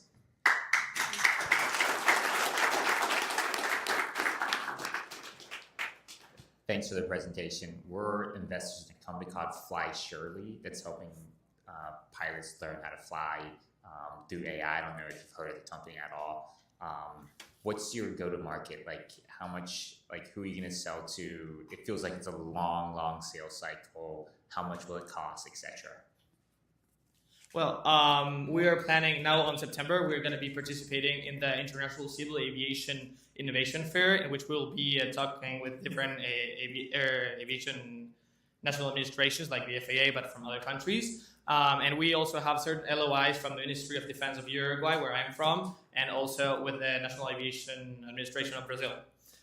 So we're just trying to, get in contact with the national administrations, explain what is really important for them, and also with the airport concessionaries. I don't know if that replied your... Do you think you could just go back to the product page and help us understand a bit more on how the whole product works? Is it trying to reduce the intervals of each flight so that there's a better productivity throughout the whole operations, or what? So can you repeat the question? How does the product work? Okay, yeah. Yeah, this is basically like a kind of the prototype we have, and it would be like another screen the air traffic controllers will have in the airport, in the air traffic control tower, and it will alarm them of several alerts in like a hierarchical order depending on the amount of people's lives that are at risk, to try to save the most lives we could. So basically we would alert them, we will tell them what to do, how to do them, so we give them instruction preventions, so they just know what to do in 1 second and save lives instantaneously. I see. Maybe can you elaborate more on that? Like, how can this reduce the likelihood of flight delay? How, if you could explain? Yeah, so in here basically it tells, this is like an example, it tells swap flight X with flight Y to save 45 seconds. So what we do is every airport has 5 minutes slots that the FAA, for example, gives them. And what we do is we find out all the aircraft that are scheduled to take off, and with lots of information, especially from the wake turbulence, which is, I don't want to get technical in here, but it's just the factor that determines the amount of time you need to wait before another takeoff, and the size of the airplane that is taking off, and other factors. It's quite technical, that's what I'm saying. But we just find a way with AI to resequence the airports the aircraft that need to take off within this window of 5 minutes of departures, and tell the air traffic controllers who needs to take off first, who second, and so on and so on. Because nowadays it's manually. So the first pilot that contacts the air traffic control is the one that is going to take off first. but that's not how we want it to work. We want it to be the new standard for aviation, reduce delays by 50%, and save lots of lives every day.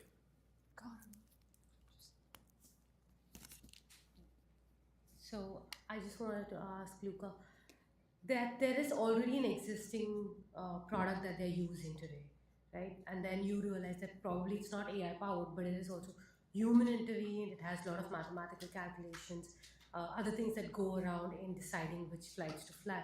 So why would a airline, because it's an airport-based thing, why would an airline switch to yours, and if you have any competition in this space?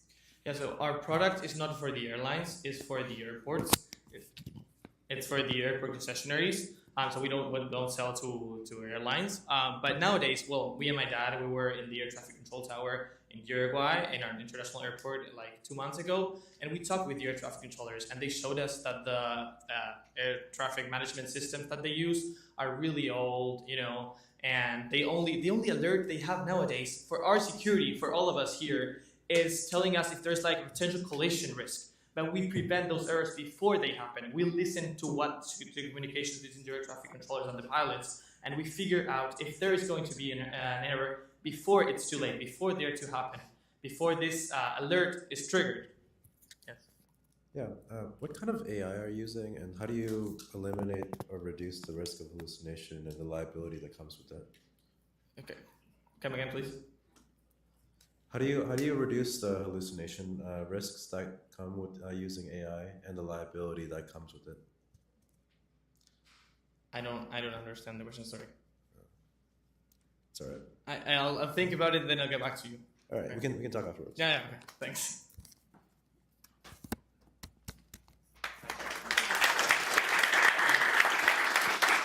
Thank you, Luca. Awesome. We're gonna have Serge come up.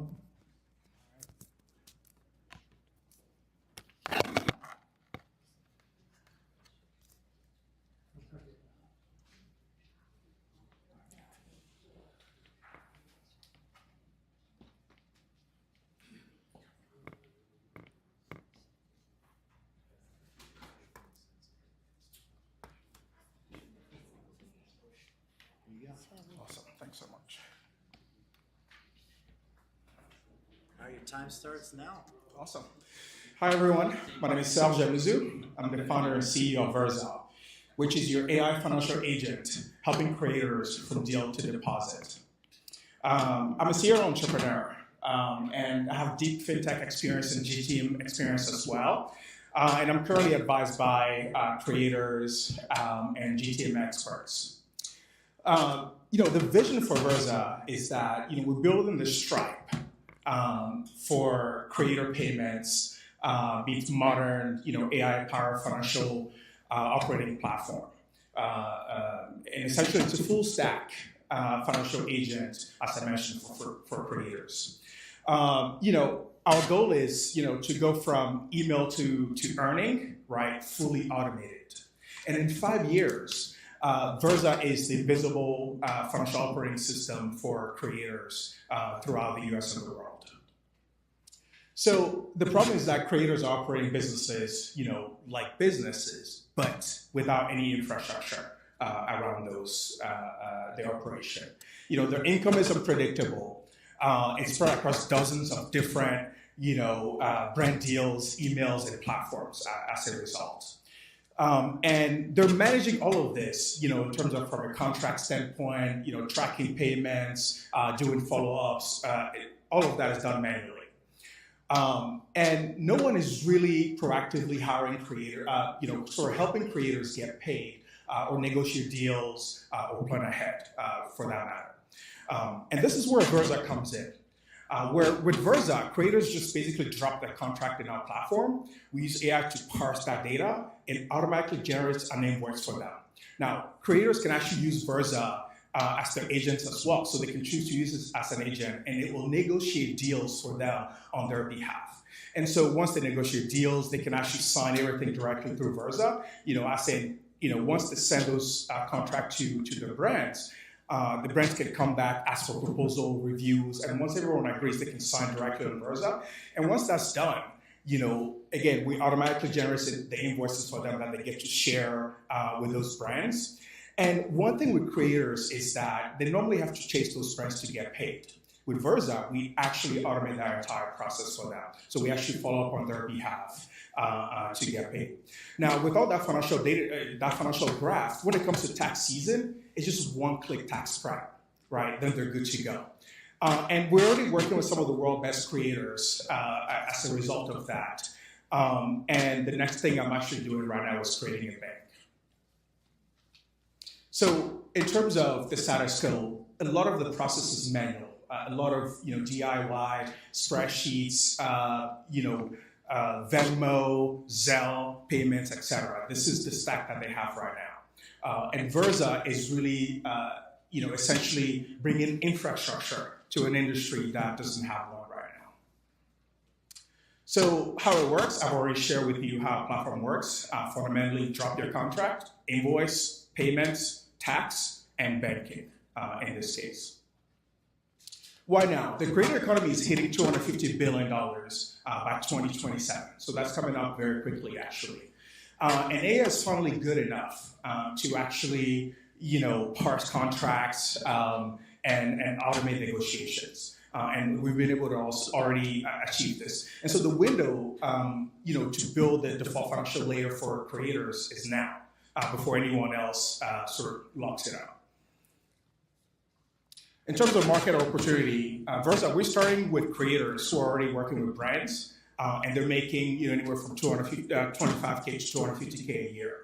And globally, across contract ops, payments, and creator banking, that's a TAM of $50 billion. And our SEM is $5 billion, and here in the US alone, with 15 million plus creators who are working with brands. Again, they're actually having revenue coming in. And our sum is a $500 million wedge with the 500K solo creators that are earning $25K to $250K a year so far. This is just a quick view of our product. And in terms of defensibility, the key I would say is proprietary data, trading data on the creator contracts that we actually have on our platform already. And embedded finance actually means it's high switching costs, right? So once they're on our platform, they won't truly switch to anything else as a result from here. We're truly the first to build an AI business agent for creators as a result. Early signal, we actually already working with some of the world's best creators who are already processing thousands of dollars in transactions on our platform. And so, from a business model standpoint, Versa is just $25 right now. Ultimately, we're going to introduce a 0.5 to 1% processing fee on each transactions. And then we actually already have this as well, but I talked about the agent aspect. We actually will introduce a fee for them to use Versa almost as an add-on to act as their agent as well. And then, as I mentioned, I'm actually creating a bank, and so that that's going to lend into some amazing economics such as lending, etc., as well from there. From a go-to-market strategy standpoint, I actually became a creator myself because I figure as a creator, I can actually disseminate information to my customers much more easily. So I've started on that path, and within a month, I've actually already reached 10,000 views. So to me, that's a big deal for someone who just became a creator. On top of that, I'm starting to host event series. We actually just got a bank who is sponsoring that event next month. As of today, I actually just got one of the creators who agreed, actually two now, I got the email, who accepted to be on the panel coming up next month. And also just secured the venue as well for the event last week. So we're starting with a series of events. And because that's going really well, I decided, you know what? I have a friend in LA. Why don't I just hit him up so that we can start creating events there too? So that's another way we're going to market as well for Versa. So we're raising $1 million to go to market. Again, we already have customers, and so our goal is to actually to grow that. And so if you're excited about helping creators become businesses, let's chat after. Thanks.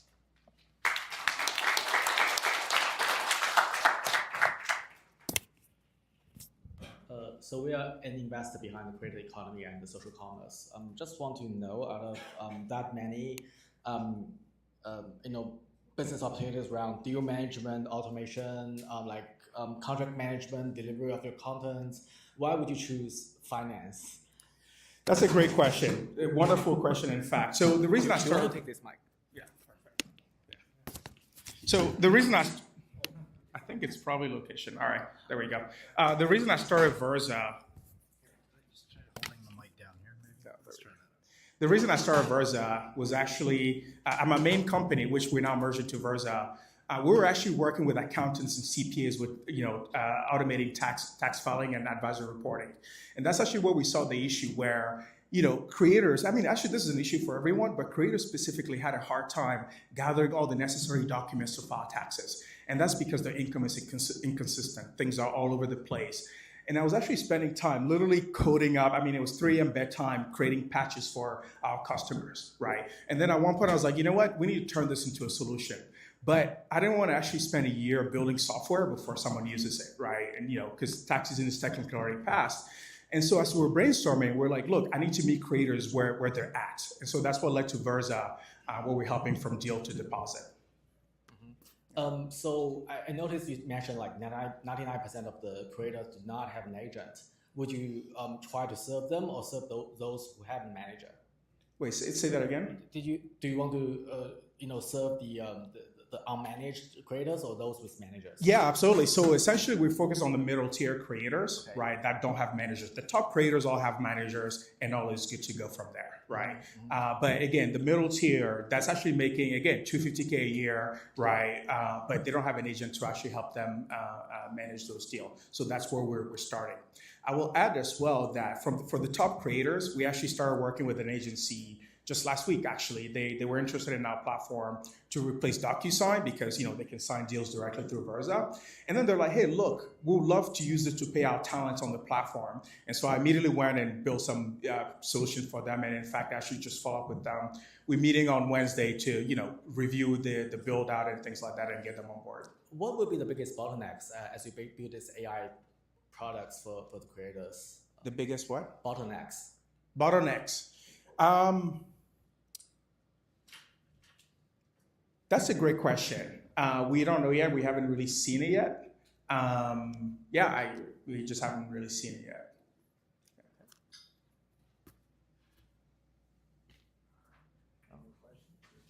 Do you have any questions? Best of luck. Awesome. Thank you. All right, thank you. So, we're going to have our last presenter. And that is Galen Health and Logan.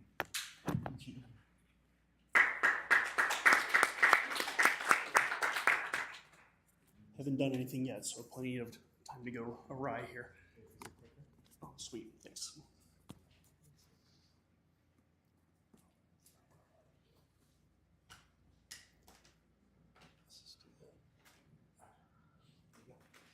All right, hey everybody, my name is Logan Nye. I am the co-founder and CEO of Galen Health.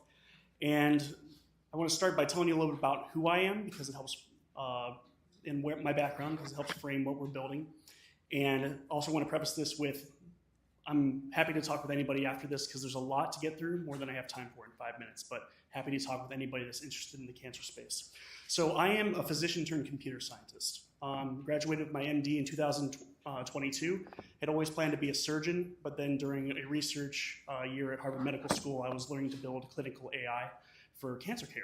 Started learning how to code, and I saw an opportunity to leverage AI to have an impact to help people at scale instead of one person at a time like I would as a surgeon. So ultimately passed on becoming a surgeon to go to Carnegie Mellon to get a master's in computer science and learn about all the nuts and bolts of AI. So here we are after all this. So have that in mind when we go through this. So we're making an AI teammate for tumor boards. A tumor board is a weekly hospital meeting where different medical specialties come together to discuss their most complex cancer patients. These are typically patients who have tried the standard of care and have failed that therapy, and now the doctors are trying to figure out, okay, what next? How do we best help these patients? It's attended by different medical specialties, multidisciplinary by nature. So this will be a surgeon, radiologist, pathologist, rad-onc, all the medical specialties. And the whole purpose of this is to get all the brains and all the data into the same room once a week and figure out how to best treat cancer patients. Very important for cancer care. About 40% of all cancer patients are discussed by a multidisciplinary tumor board at some point during their care. And these patients tend to do much better than the I guess, the alternative. They do 30% better in the long term versus people who do not have the opportunity to be discussed by a tumor board. This is also a very critical meeting in the cancer care continuum. About $100 billion worth of clinical care decisions happen during this meeting each week, because this is when people decide what kind of surgical procedure a patient will get, what kind of chemotherapy they should select, if there's a clinical trial that is appropriate for this patient, and so on. So very impactful for the lives of cancer patients. All this is well and good, but it also comes at a cost. There is a lot of resources that goes into running these meetings on a weekly basis. To give you some context, this is what it looks like for a hospital that runs 20 tumor boards, which is often the case at a big cancer center.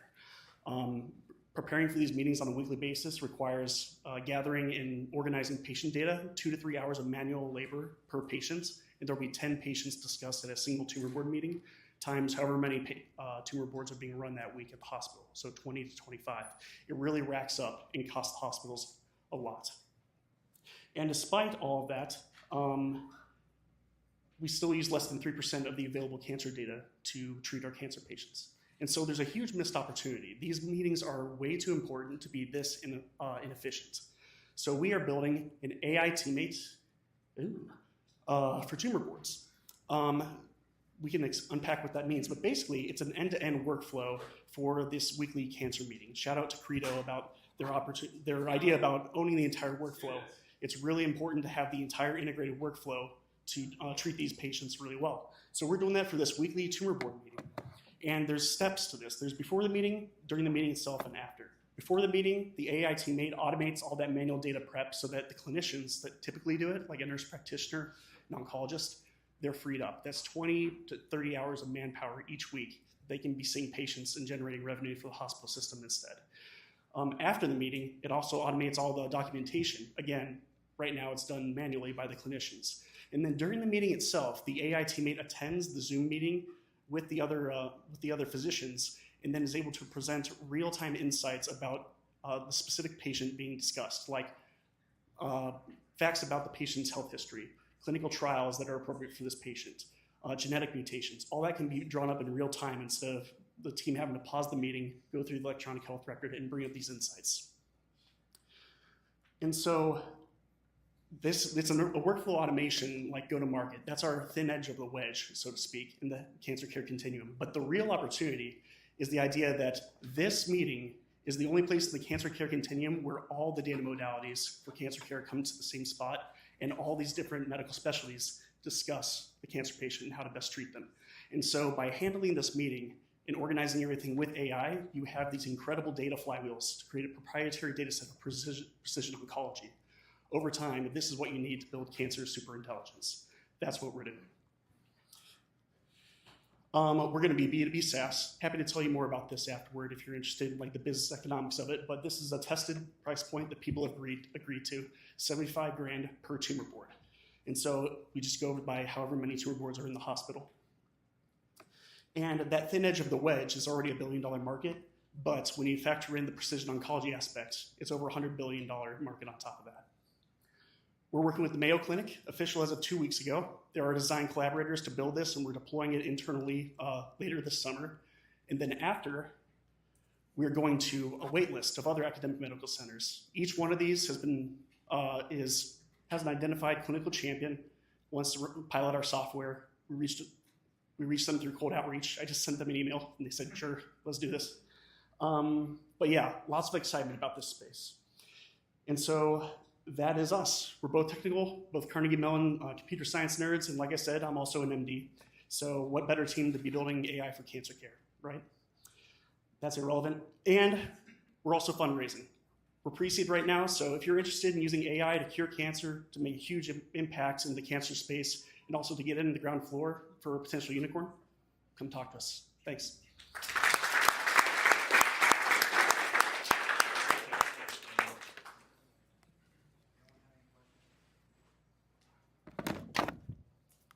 This is very exciting. Thank you for the presentation. What is the kind of like biggest selling points in terms of ROI for providers? Is it the time reduced or more like improved treatment? How do you quantify this? The biggest carrot that we found in our go-to-market has been the time reduction. It's tangible. It's something they can immediately feel like they're benefiting from. Like in the long term, in the aggregate, it's going to be the improved care, but they're just more interested in getting into the system to help them like get some breathing room, automate some of their workflows on a weekly basis, give them some opportunities to do things other than just wrangling data. And I assume you don't need to acquire any FDA approval because they don't do diagnostic. It's just collecting information and providing. Yeah, again, nod to Credo. So that stickiness is really important. And so we deliberately chose something that is just workflow automation, no FDA approval required, so that we can get into these hospitals ASAP and then start building things that require FDA regulatory approval on top of it.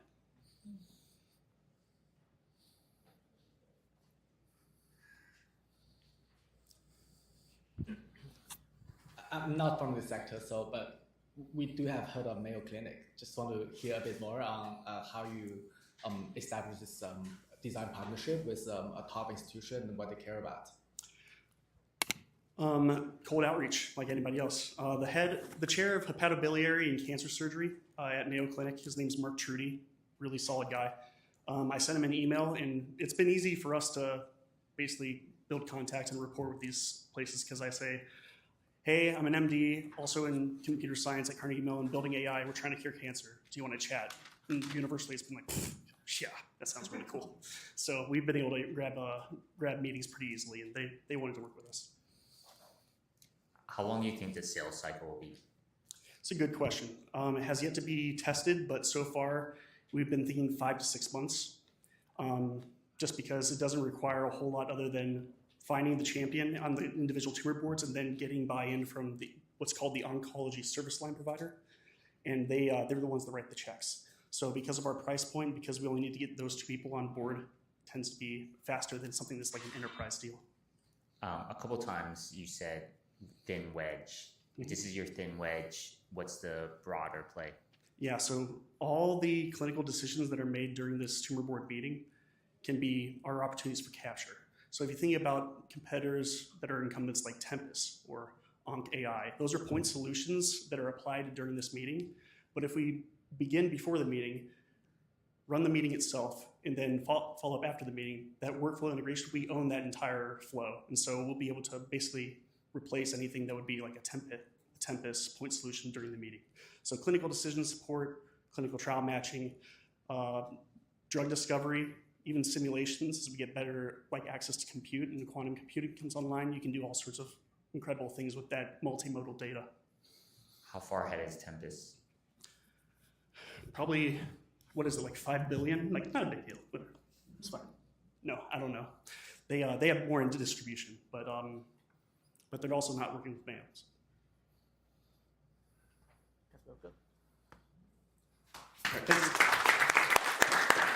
Now we have our judges deliberate, and then we'll have let's have everybody who presented come up, but meanwhile we'll have the judges deliberate and we'll do a final photo and stuff. And then you can feel free, we have a little bit of pizza left. We have, so feel free to network and hang out until they come to a final decision.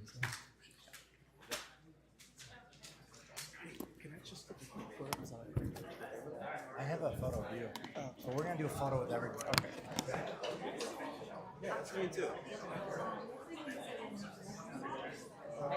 How's it going? Sir, you guys going to pick absolutely, yeah. You going to pick a winner? Sure. Oh, yeah. Yeah, thank you.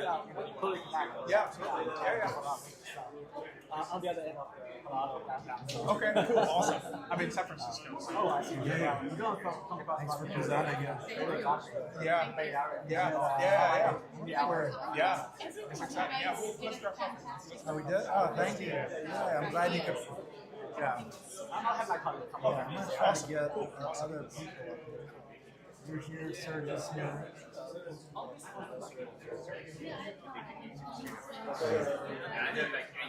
Hey, Luca, can you, Luca? Hey, we'll have you on. Alright, where's, Nice job up there. You did it.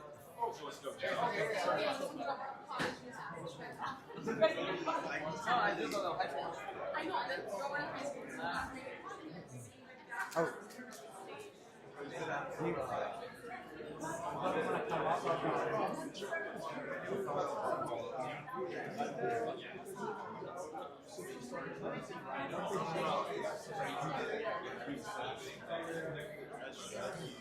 Good to see you. Yeah.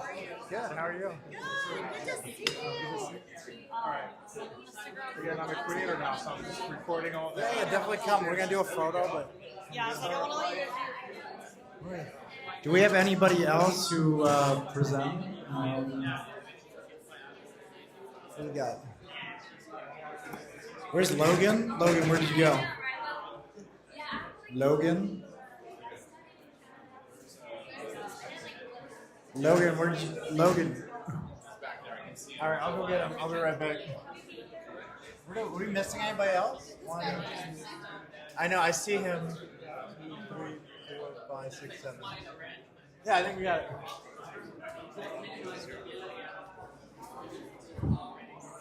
Logan. We're just gonna do a quick photo.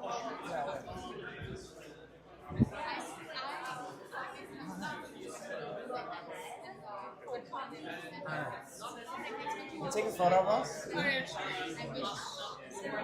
All right, everyone. Let's let me get the Galen Health. Let me get 1 second. 1 second. Let me get the before you do it. Come on. I think we're doing like one line. Give me 1 second. Sorry. No, we got. Yeah, 1 second. Let me just grab. Yeah, let me get our little. All right, cool. All right, there we go. Can we do one with the background? All right, there we go. I was like, all right, let's all get in here. All right. Hey, we're gonna do one more, and we'll do one with the judges. All right, sweet. Can I join? Oh yeah. We got Toby in here. Sorry. All right, awesome. Thank you so much. All right. We'll announce the winners shortly. They're right there. So.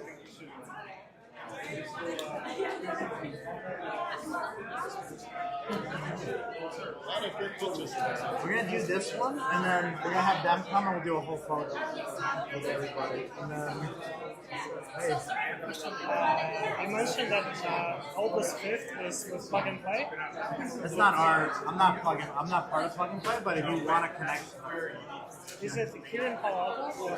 They're all the time. Just go to their website. They do events all the time. But you mentioned I was on the slide. There's like next event with Walmart and Tesla. Yeah. So the next event, we're doing one tomorrow, and that's in downtown and stuff. And the one after is also. Oh, because you are from the startup intros. Yeah.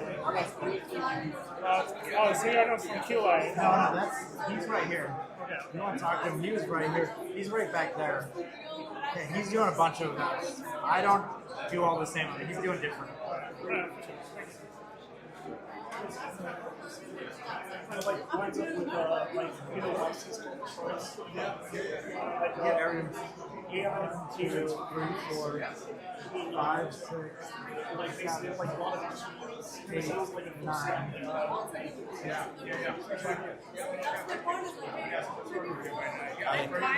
Kyle, nice to meet you. Yeah. Thank you. We serviced diesel team, and I serviced different startups. Yeah. Oh, okay. Yeah. No, I come out with performing arts. No, I also interact with lawyers. All right. Yeah, we just connect with me on LinkedIn and we can talk after. Okay. I'm gonna try to get the judges. Oh, hey, I was out. Yeah, I'm gonna get them up here and then we can talk after. All right, let's get you guys all up here. Oh, I live in Seokjun. All right. Hey, everybody, we're gonna announce the winner.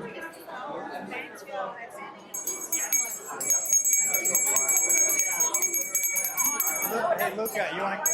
Yeah. All right. All right, everybody, we're gonna announce the winner now. All right, you wanna? All right, everyone, we're gonna announce the winner. All right. Well, you can get up and stand. Okay. I can hold your letter. You want to say?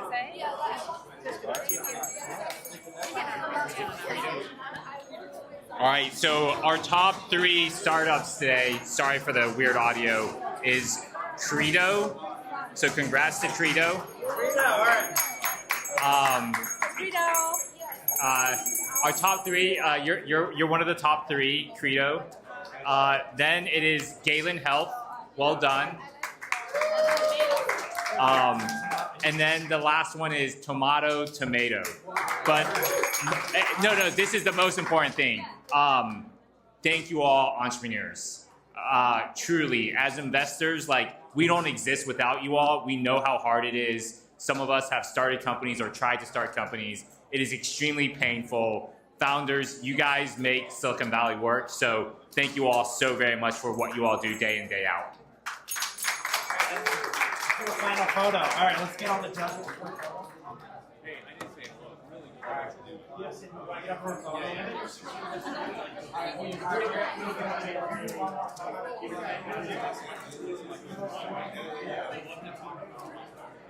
Let's get everybody. Okay, one more photo. Everybody else. Okay. Well, yeah, good to meet you. Nice to meet you. Thank you. I appreciate it. All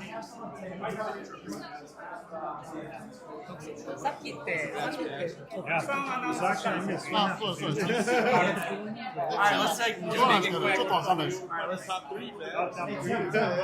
Let's get you a quick photo.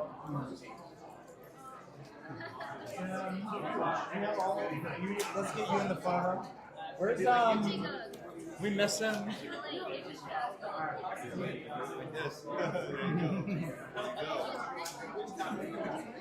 Just get him in. All right, we'll get in here. I think it's the strongest set of founders.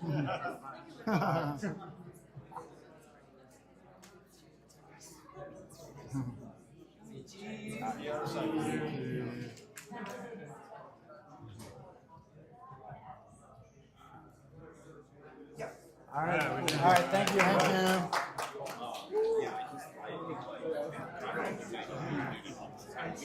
Thanks for coming.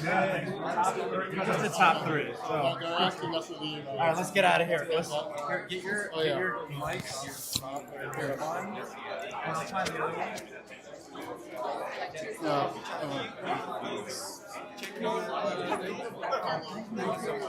I appreciate it. We're gonna clean up, but sorry, we'll talk later.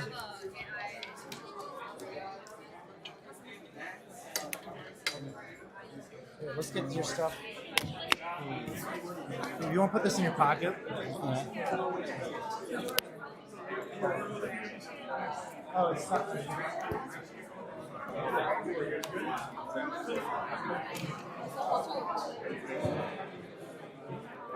No, we get everybody out.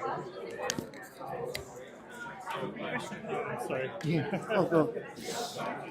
You mentioned. Okay, I need to turn off the live stream because it's still running. Sorry.